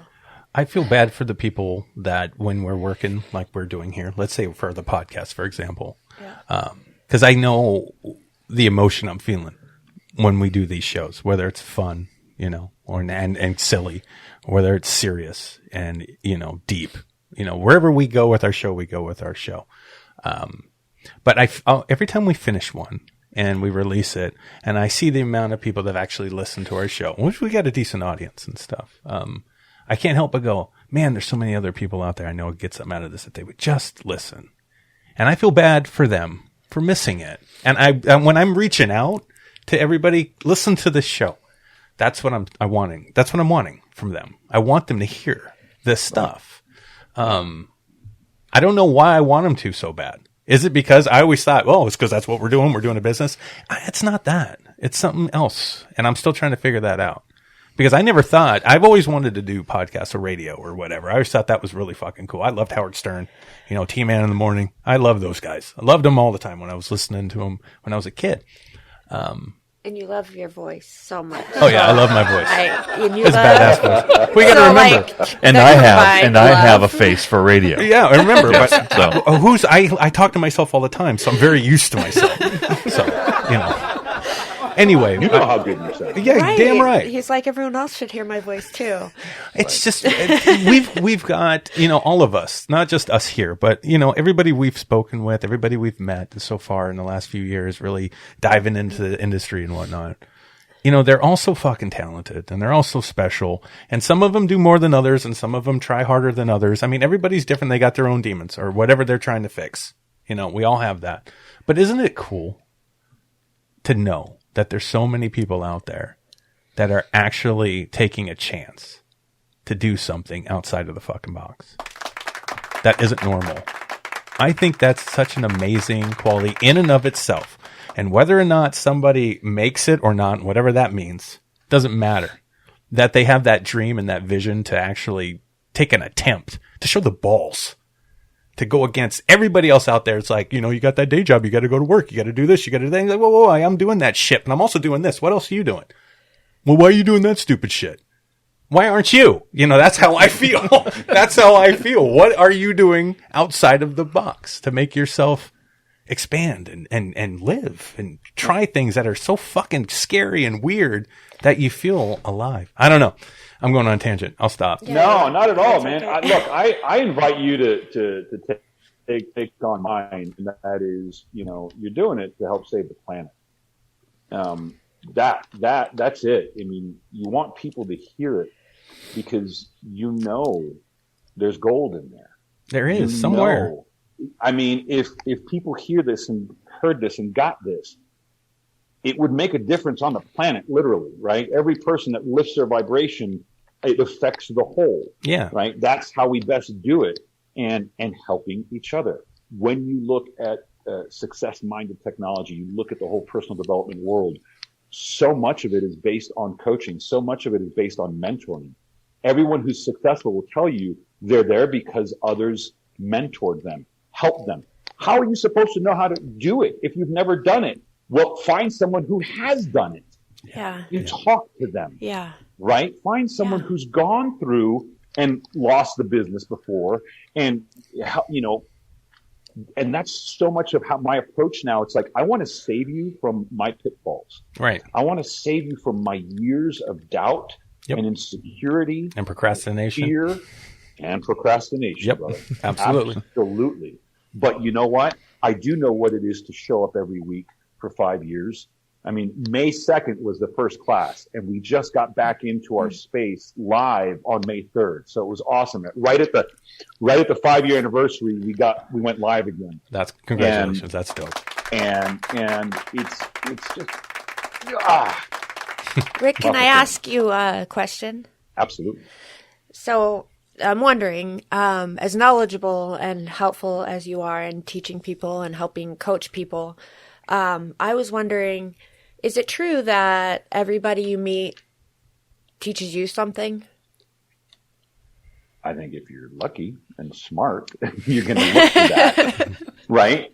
Because that's how I feel, and that's how I feel about the guests on our show, is that everyone has something to offer. And every time, you know, like I've never felt like I knew everything, but every time I feel like someone comes on our show, I feel like they have something, they have a gift, like you said, a gift to give everybody, and whoever listens gets that gift of whatever they have to offer, and everybody has had something everyone's has something that they say that's powerful and meaningful and can change your life. If you're someone who needs that at that moment. But I just feel like everyone has something to offer, and that's what I think is cool about this show. Absolutely. Yeah. And what we've been talking about is getting people to realize that they have that. So if everyone is brilliant, if everyone, look at any great person who's walked the planet. They're human beings. Yeah. They still got to breathe. They still got to take their pants off, take a crap. That's right. what Aaron would say. That's exactly what I'm. Let's break it down to that base level, right? That's Yeah. what I The do. shit stinks. It don't smell like roses. No. No. That's why I Right? never get nervous in any interview I've ever done. I always picture him. If I got nervous, I would picture him taking a shit. I did. I go, he's taking a crap at home. I don't know why I'm scared of this guy. Fuck this guy. Let's go. Let's do this. That's seriously. I'm not intimidated. The only difference is they learned or started practicing to not listen to the voice that was stopping them. Correct. And they started listening more to the voice that said, yes, you can, as opposed to, you're fucking crazy. Who do you think you are? Right. Right? And that's the lie. That's the subconscious. That's the negative. Call it fucking Satan if you want, because I think it is that evil. Mm-hmm. It's stopping you from giving your gift. That's the lie. The negative, the doubt, all of that is the lie. Yes, absolutely. Every human being has something to offer if they're coming. It doesn't even have to be coming from that space. If you're aware, you're going to get their gold, even if they're not aware of it. Yeah. And that's a beautiful thing also. Yeah. There's a great quote by Marianne Williamson that says, your presence will automatically liberate others, right? Just because you are vibing where you're at, other people are going to get to show up differently. Yeah. Because you're not judging them. The second you start judging someone, you put them in a box, and guess what? They're only going to show up that way because you create your world. Right. Right? Yeah. But if you see every person that you encounter as an amazing, beautiful, brilliant being, That's how I see them. well, that's why you're learning something. You know what? And she's farther along in that. I don't see that when I see people. I don't. I honestly see them as, I'm still dealing with the trust thing. You remember that drunk guy I don't trust people. that was sitting on our... Do you remember the drunk guy that scared our kids that was sitting on the grass outside of our house? Hey, you want to get me? That guy? When you came and you told me about him and I came and looked? Yeah. I couldn't help but look for his gift. See? What is it about him I can learn right now? What can I learn from this guy? Right. There's something I wanted to make the kids feel better and comfort them about being it scared. Scared them. And I just feel like there was something. Mm-hmm. I couldn't find it in the moment, but I know what you mean. That's how you see it. Hammered. Yeah, that's your first. But that's where she's always that's been. where I'm always at. And Yeah, isn't it I'm always ironic looking for that. that the people that you care about so much are the ones that hurt you the most based off of what they say and do? I find that so interesting. See, I don't give a shit.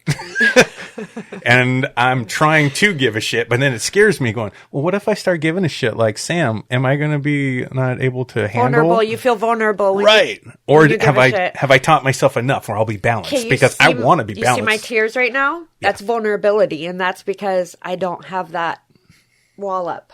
Right. But I've cried before But it's many, okay. many times over people and stuff.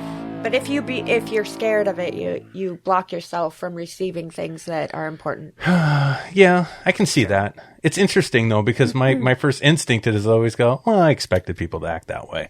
I don't have expectations for people. But what when if you they walked do, around not expecting it? not expecting, having expectations? Not expecting things from people. Yeah. Oh, not I don't. expecting I don't. negative things from people. Well, I'm not surprised when negative things happen. Let me put it that way.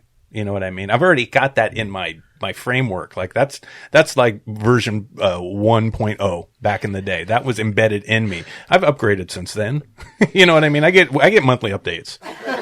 That's why Aaron and I are different, because he has taken his life experiences and his pain and stuff, and he's put up walls where I have done the opposite.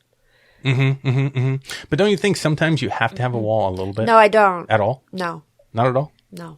To protect yourself from people that are Protect negative? yourself from what? Negative people. People are always going to be negative. Not always. See, that's what I learned from you. There's always going to be negativity that people are going to. True. But across the board at one time in my life, I would think a majority of people that way. I only think maybe half the people are now. You see what I mean? That's the work I've been putting in to really look at the things like you do and see 'em. If you're looking for negativity, that's what you're going to find. If you're looking for positivity, that's what you're going to find. Sure. Okay. Fair enough. That's how I feel. I gotcha. Where'd you go, Sam? Well, I think this is brilliant coming from Sam, just based on what you were sharing earlier. If people are always going to be negative, again, put it out there anyway. Mm-hmm. Yeah. Mm-hmm. Yeah. Right? Yeah. Right. You know, right. because it's not going to make it. It's not going to make any difference. There's a wall that's keeping you from putting it out there. Yeah. There's a wall. Okay, you're right. I have a wall. There's that You're right, final I have a wall. vulnerability. Yeah. And I'm just saying, here it is. Here's what I was saying is, you know it all already. It's beautiful that you're giving him that. You know it because you experience it. Yeah. Right? Yeah. This is how it works.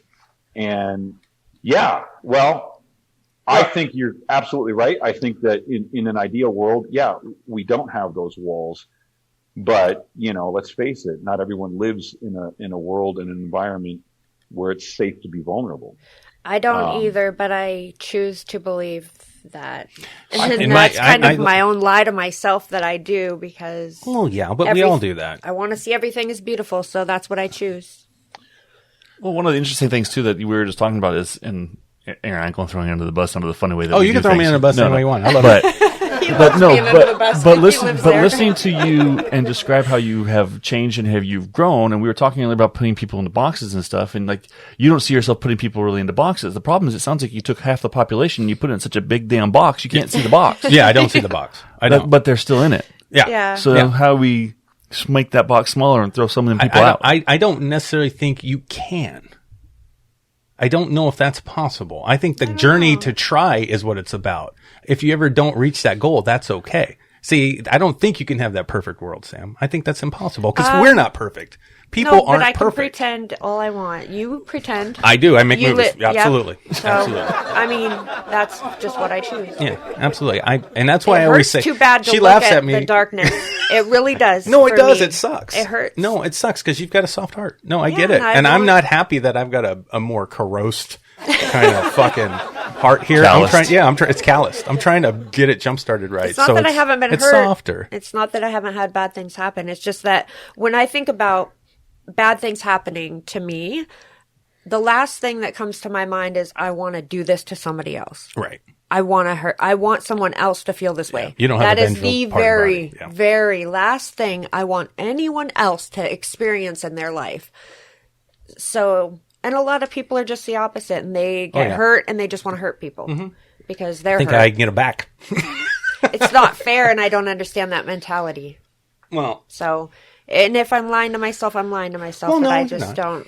I don't believe in that. yeah, there's nothing wrong with not believing that and not being that person. That's a beautiful thing. But it makes me very sensitive. Yes. Yes. But I that's think okay. that's a great thing That's- also. it's Yeah, okay. it is. It takes so much strength to do that. You know what I mean? It's easy to go, motherfucker, what? That is so easy to confront somebody and get it out. Or And controlling get mad, yeah. yourself around idiots. Bro. Hey, I worked in That a is- bar. Yeah. That's the ultimate controlling yourself around the ultimate. That is your dojo. She fucking learned. People's true selves come out so much when they're drinking that you can't help but see people for who they really are. And that's You kind sound of All right, Sam. So Why? here's She sounded like Joker right there from Batman. I love here's it. a true moment. Who am I? What kind of person am I really? because I've seen you Because drunk. you've seen me drunk, and you made me that way. Chuck, you're more like me than you are Aaron, and you're a good person. And I'm not saying you're not. I'm not saying you're not Aaron. I'm not saying you're not Aaron. I was adding to that Okay, by saying sorry. that he personally is a good person. I wasn't saying you're not. I understand. Okay. Yeah, I don't take offense to it. You're you're- more like yeah. me than Aaron. And You're a you good care- person. No, you're. That's not what I meant. It came out wrong. Okay. You're good. Yeah. So yeah, and you care about people a lot. Yes, he does. Those are the three things he that I does. notice about you when you're drunk. Thank you. The real that comes out. Gotcha. So, Rick, I have a philosophy here. And you're creepy. when And I hugged for too long. I'm going to say this with Sam and I and our personalities. I don't know where Chuck falls in on this. I never thought about it actually. But when I met moment. Sam, I had a shitload of walls up, right? I had walls up. And I had to really trust you to open a door, let you in. I'm that guy. So I learned to bring that. I've been trying. It's taken me fucking years to bring that wall Decades. down, right? But Sam never had a wall. She's an open field. You could just run and skip through her fucking thing, and anybody could go through it and fuck it all up and set it on fire, shit on it. They didn't give a crap. Nothing protected that area, right? No. I always thought she needed a little bit of a wall, and I needed to make mine a little lower. Does that make sense? Like it's like to have a little, a fence instead of a wall. You still need a fence. Does that make sense? It's called boundaries. Yes. There's Boundaries are good. absolutely nothing wrong with boundaries, right? No. And because ultimately there's only one person that's responsible for you, and that's you. Yeah. Correct. Yeah. So if you know that you are easily damaged, I'm sensitive as well. And I feel like, how do I stay vulnerable when I feel like I need to thicken my armor? Right. It sucks, man. Well, and that's the funny thing. I love my students, and with here, it breaks my heart. Yeah. And it's just like, okay, and I just gotta let it go. That's the funny thing, though. I'm sensitive, but I'm strong. I'm not No, you are. the type of... you're not... I don't feel like people damage me at all. I feel like they make me stronger when they hurt me, when they do things bad to me. I feel like that just makes me stronger. I don't feel like you're a not damage. I don't feel like I'm damaged goods. I'm just very sensitive, and I'm very in tune with emotion. Yeah. That's what it is. I never hope I've never come across as saying that you're weak. I hope it's not. not weakness. I'm No, not it's weak, not. and I'm not damaged No, either. it's not damaged. It's not weak. Vulnerability is great strength. Yes, it's Right. completely. That's how I feel. Yeah. It is. Yeah. And it's surprising to me because it scares me to see you go through it because I'm so concerned about how it's going to affect you sometimes when people are nasty. But you need to understand Yeah. that that's what I choose. I know, I choose and I do to that. go That's why I through back it. off instead of trying to be I choose to go through it that way. her Thor kind of. No, seriously.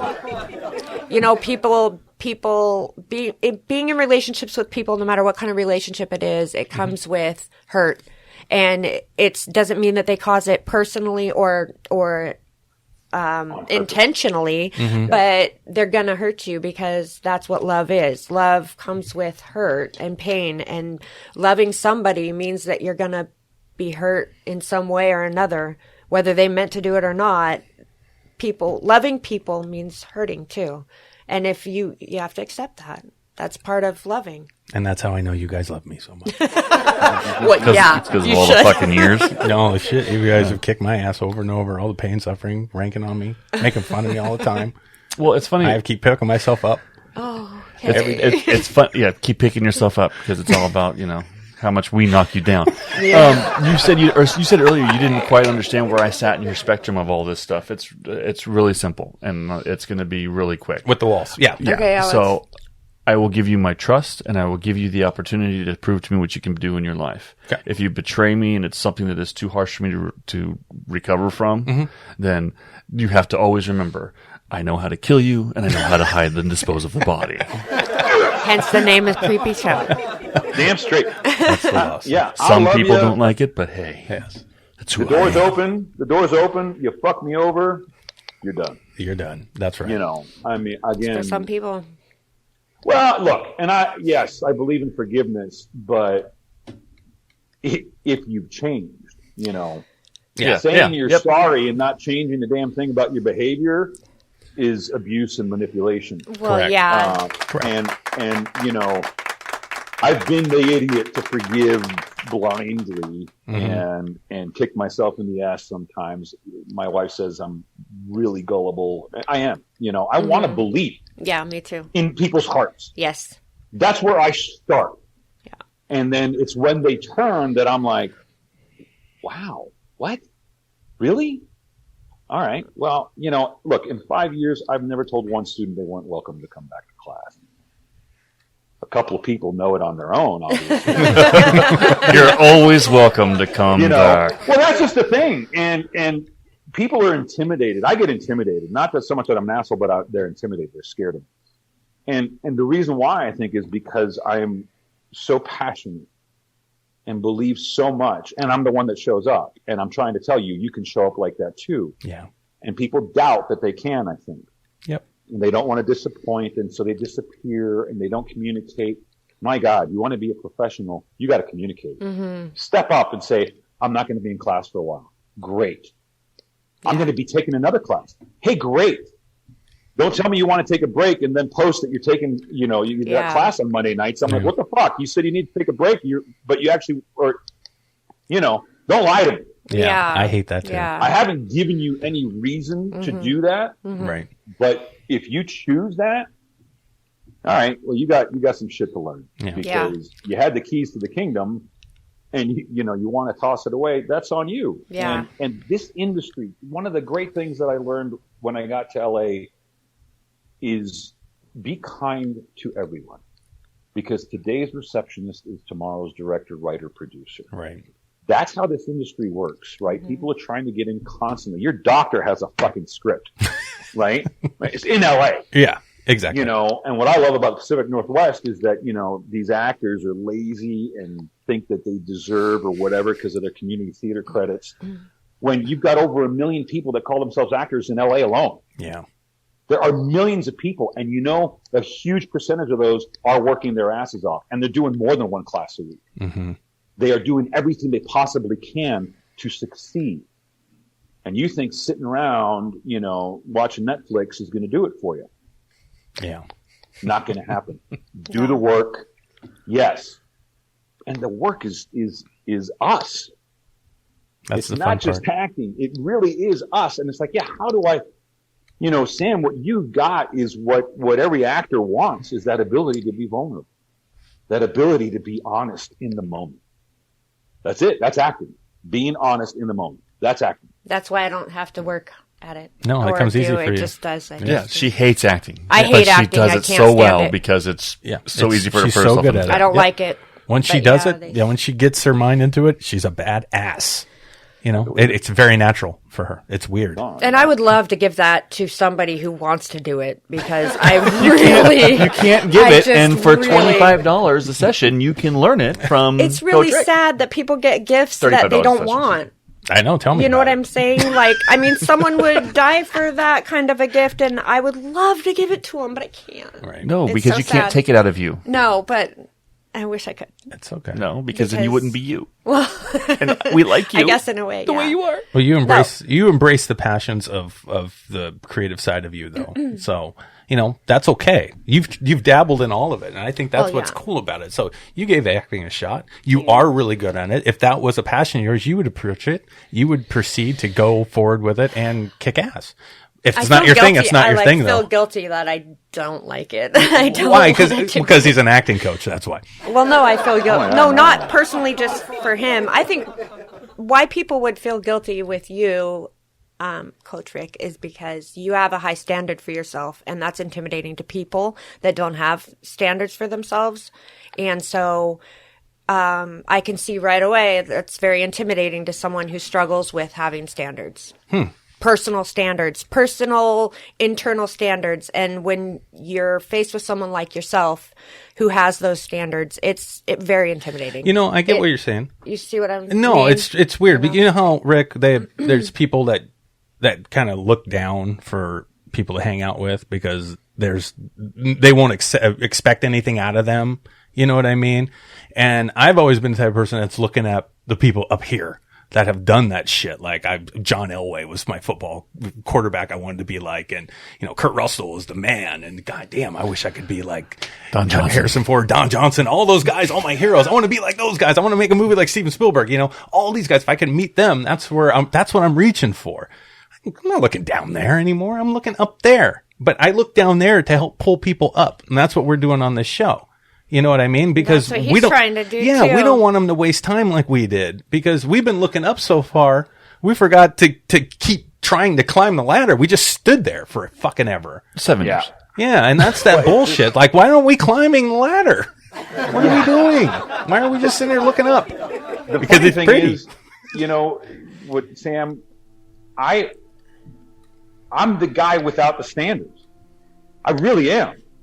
I'm the biggest fuck up I know. Like I said, I wrote the book on procrastination. You might have been out of the room for that. I am, you're organized. I can't organize shit. I can't put it on paper. I can fly at 50,000 feet in big picture stuff, but don't ask me to detail, organize, right? That's not what standards are, though. No. I have passion. I would call it passion as opposed to, because to me, standards is what I coach people in, and I'm horrible at. Creating goals, setting up a structure, saying you're going to do these actions on a daily basis, and checking off the list. I still struggle with that. I know the process. I get it. How to pursue your goals, how to take action on it. It's just that I love this so much. It's not difficult for me to show up. Yeah. That's really it. What the heck, man? I mean, my first class, I had 6 people. I had in that first year, a good handful of classes with only 2 people in it. I kept showing up. I wouldn't stop. And before we got shut down because of this COVID crap, we had 35 people in class. We moved into CMTV studios downtown. It's an amazing facility. 35 freaking people in class, man. That's a class, bro. That's insane. That's awesome. It was amazing. And we were in the space for 4 months and then bam, shut down. So then I did 14 months on Zoom. Mm-hmm. Not going to stop. And, the ones that hung in there are ready. They're ready for Zoom. But now we're all happy to be back in person. Again, just not giving up. That's it. And I get it. I've been told my whole life that, whether it's because of how I look. I walked into a bar after hours in New York, and some guy eventually walks in up to me, and he's like, when you walked in, you scared the shit out of me. I didn't do anything. I just had long hair and a leather jacket, and my goatee. And I always laughed. I'm like, why? Was I beating someone's, face in when you met me? No. Why are you intimidated? And I didn't get it. Yes, I'm loud, and yeah, I might look scary. But the one thing that I have always had is I knew I was in the right place when it came to acting. This thing, this is it for me. There's just no question. And I haven't given up. Been acting for over 30 years now. I'm not famous. I'm not living off of it. Never going to stop. It's beautiful. It's beautiful. There's a realness about you.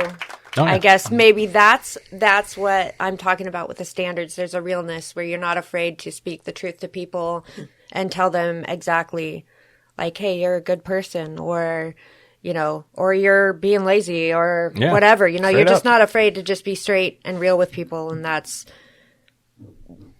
cool for people that can handle it, but not everybody can handle that. No, it's not. And that's probably why you're scared, or you would be seen that but way. He's being fair. You're fair. You are. But that's the thing. Look, I get all the excuses. Don't let them stop you. That's the gift I want to give people, right? Mm-hmm. Is like, don't stop, because the more you show up, the more you're going to grow. Absolutely. The more you show up, the more you're going to grow. And the subconscious, this is how you're on the right track. Your negative mind, your subconscious mind is trying to talk you out of it. Yep. Oh, you should rest. Oh, you should break. Oh, you should, no. You know what? Comfort is the kiss of death for the middle class, is what Harbecker used to say. Absolutely. Comfort is the kiss of death for anybody, right? Yeah. Once you're comfortable, you know that. So now your subconscious mind is going to do everything it can to keep you there. That's the autopilot. Your subconscious is good for one thing, and that's keeping you alive. Survival. Fight or flight. Yep.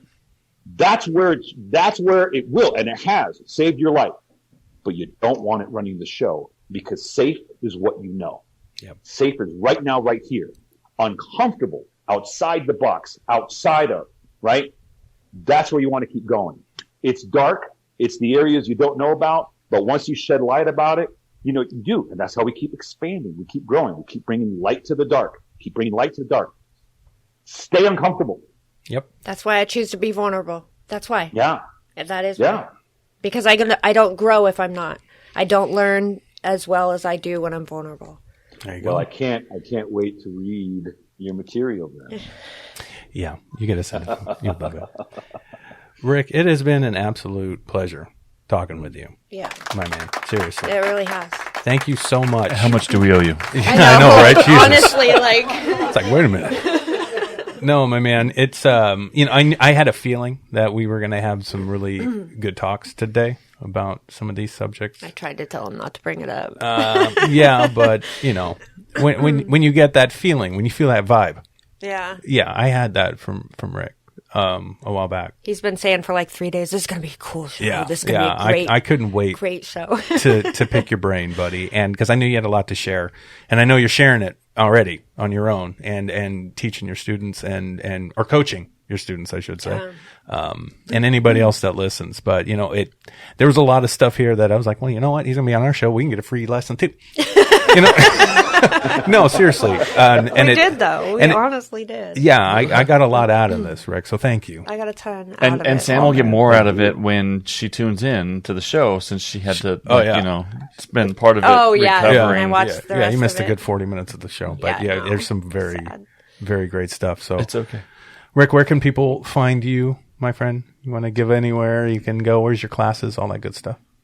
So we're in Spokane, Monday nights at CMTV downtown, and Thursday evenings at the Mystery Ridge Movie Ranch in Coeur d'Alene.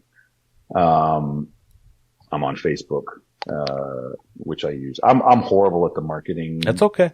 Stuff, I'm not trying to grow a national brand per se. Somebody needs Well, I you, am though. trying to grow the brand locally, Yeah. When I set out, I said my commitment was to bring Spokane to the same level or greater than that of Portland and Seattle. Yeah. Helping actors bridge the gap between theater and film. We have a lot of great actors here, but all they have is theater. They have community theater. That's all they have had to do. And so how do you translate that? What does that mean on camera? And teaching them, to do nothing, teaching them that stillness is their superpower, and to trust the words, right? Just say the words. Just. And so, because there's so much presentation on stage, right?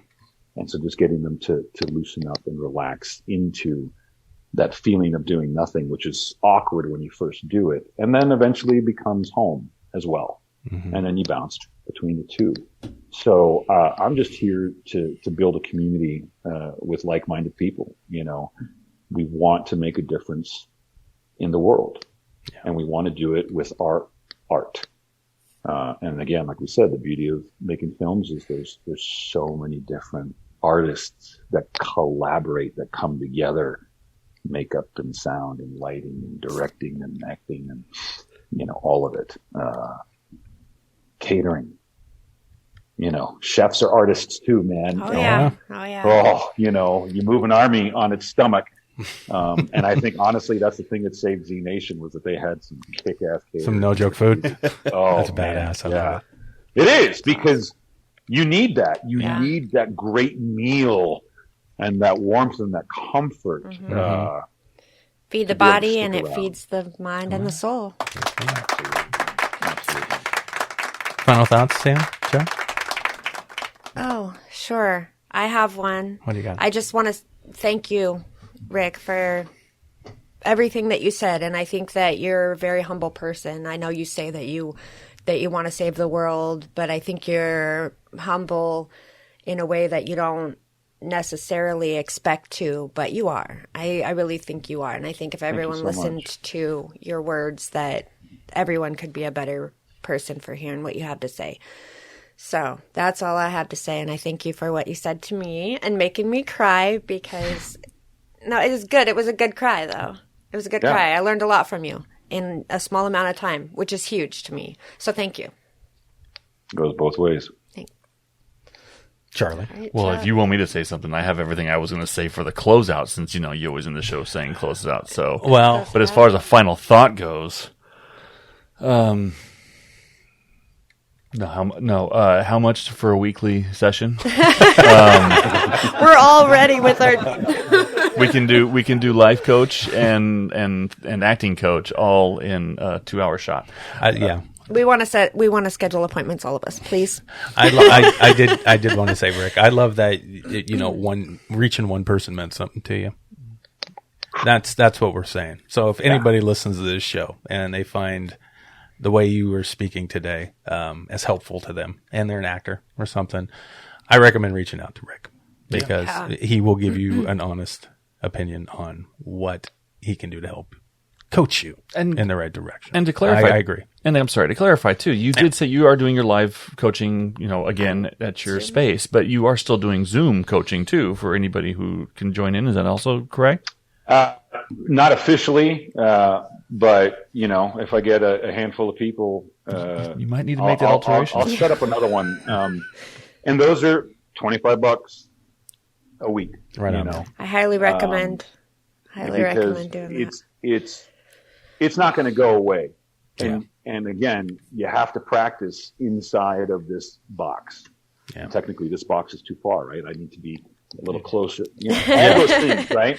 Not the monster close-up, but it's learning. Really, most of auditioning is mostly close-up acting. Mm-hmm. And most actors don't even think about in terms of wide-angle shots and close-ups and the evolution that you can make even on set. And how when you're in the close-up, man, you're not moving a muscle because, like I say, lifting an eyebrow is a huge move on camera. Right. That's why The Rock is so popular. Sorry. I'm sorry. But no, you're right. I mean, huge difference from theater. Theater, you have to spin around. What are you talking about? Yeah, you have You got a camera in your face like, what are you talking about?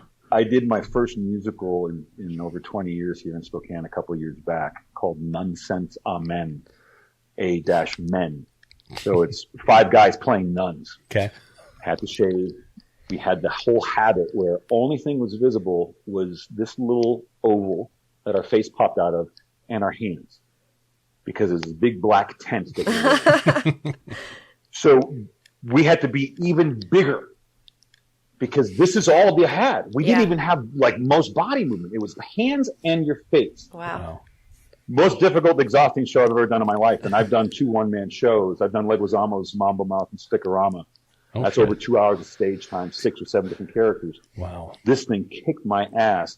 But it was the amount of energy that you need to expend, to get it out there. And the beauty of being on camera is that you got a mic. You got a $5,000 mic on you, and you got another $5,000 boom mic that's picking you up, and you can get down here, and it'll pick up every little nook and cranny. That's right. That's really cool. Oh, yeah. Remember when you had the camera in my face that one time, and my eye wouldn't stop twitching? Yes. It was huge. For some reason, what you said reminded me of that time, and we were just sitting there waiting for my eye to stop twitching. Okay, you gotta rub this. Yeah, it's like. But it mattered in the shot because you were close up to my face, in my face, and my eye was just going crazy for no reason. Everything matters. And the camera doesn't only pick up every move; the camera reads your thoughts. Yeah, you are so right. This is the thing, and this is why it's about the eyes. And it's not actors want to speak. The more lines, the better. And I keep telling them, it's the space in between the words. It's the space in between lines. You're listening and how that's landing. That right there is the gold. That's what the editor's going to take, which is why when they're done with the scene, I'm like, and they want to be like, how's that? I'm like, don't break. Stay. Wait. Yep. Wait. Stay. Stay in that moment. That final moment. Directors, any good director, I think with their soul is going to stay on it for an uncomfortable amount of time. Correct. Because let them stew in that, man. That is such gold, especially at the end of the scene. Mm-hmm. Magic happens without any words. Correct. Absolutely. And it's the eyes, windows to the soul, right? Yeah. It's the eyes, Chico. They never lie. Keep up the good work, Rick. Yeah, I love what you're doing, brother. Man. I love what you're doing. It's dope. Absolutely. Super cool. All right. Thank you, guys. Oh, thank you. Thank you so much. Very much. Chuck, you want to close us out? And Rick, thank you, buddy. We will stay in touch, my friend. Yes, Thanks, we brother. will. Yeah. We got to do a part 2 of this one. Oh, fuck yeah. Yeah, part 2 when Aaron jumps out the window. No, wait, you're valuable. maybe next time I can actually be in studio. We'll figure out. Oh, that would be awesome. That would be awesome. I would love that. You are welcome Guys, anytime. Yes. Hell yeah. That'd be fun as fuck. Yep. I would love that. Just get with our purchasing agent, and we'll Oh, for arrange fuck's no sakes. airfare and no train. Sorry. Rick, thank you, Dave, for joining us. Awesome conversation. Anytime somebody besides me can make my friends cry is always a nice thing. But she's going to go again. No, I'm good. Okay. But no, Rick, you are an inspirational person, and even though you have this air of intimidation about you, you are honest, you are humble, and anybody who can take a moment long enough to get through the persona can get so much more out of you if they can let themselves. That's why I don't mean to scare people either. You know, You don't. intimidate them. The problem is you don't. I'm kind of hard. I'm kind So of so. here's what I love is I don't Especially know if I hit the record button as early, but to see you walk around the corner in your home, come into the camera, just made everything feel at ease because you're like, oh, they're there, great, yeah. you know. Yeah, it did. Dog wanders back. Yeah. He comes out. Nobody yelling at kids like here. Nobody yelling at dogs. So Dog's not barking. Right. So Rick, letting yourself, be vulnerable, and almost crying a couple times since you call yourself a big crybaby, but you didn't do it on cue. But no, I can't wait to see some more of your stuff. I can't wait to talk to you more, and I'll reach out to you and I'll share.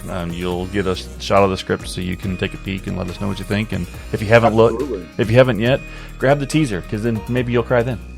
Yeah, you might cry then because it's Good. I love it. Made me cry. And I've always got a solid pool of actors. That's where I go first. You know, I've done a lot of readings in this COVID time, both on Zoom and in person. And I'll always cast from class because they're in shape. They're working. A working actor is always going to be better than a non-working actor. Oh, That's absolutely. very, very true. That's very So, true. you know, make sure they're actively in classes before you cast them. I mean, it never fails. It helps. Yeah, Yeah. it does. Yeah, Keeps we have gotten that. Keeps your So shit next- quick. So You gotta when keep your we shit need quick, bro. actors, we need to Yep. You got it. ask All right, them my in. man. Thank you so much. All right, brother. Thank you. We will talk to you soon. Take care, everybody. Remember, think hard because you're thinking anyway. Bye. Thanks for tuning Wait, in. remember, everybody, think hard because you're thinking anyway. Oh, for the love of Christ, both of you guys. He just cut me off, though. Just cut me off, man. Yeah, because- Nobody needs to hear the old intro. Okay, or well, I'm going outro. to cut you both off and say thank you for listening to our show. Thank you for tuning into Around the Reel. That's great stuff. Yeah. So why did they even tune in the first place? I don't know, but they're glad they did. Yeah. I think it's because we're trying to inspire people We are. and have fun with people. People that are artists. Creatives. Yeah. People that are out there trying to make a living with their art. That's a beautiful thing. That's what we're doing. They're crafty. Yeah. So have them tune in. And how do they get on our show, Chuck? You can get on our show by going to our website. Please visit us at cccentertainmentgroup.com. Click on the scheduling link. I'll send you to me. Yeah. Sassy Sam was going to get you all lined up on everything I'll hook you up with a day and a time. sometime in 2021 or 2022 because it's filling up fast. So if you want to get on this show, Get on I it. highly suggest Get on it. you start clicking your brains out. Come be our guest on our show. We'd love to hear your story. We'd love to hear it. Make sure you come visit us on Amazon Prime and OP Prime. Oh, Come yeah. watch Watch The our Outrider. movie. Watch our movie. The The Outrider. Yeah, you can watch Marcus good. Ford kick some fucking ass. Oh, This was a perfectly good take until you said until that. you said that. All right, well, thanks for tuning in to the show. Bye-bye, guys.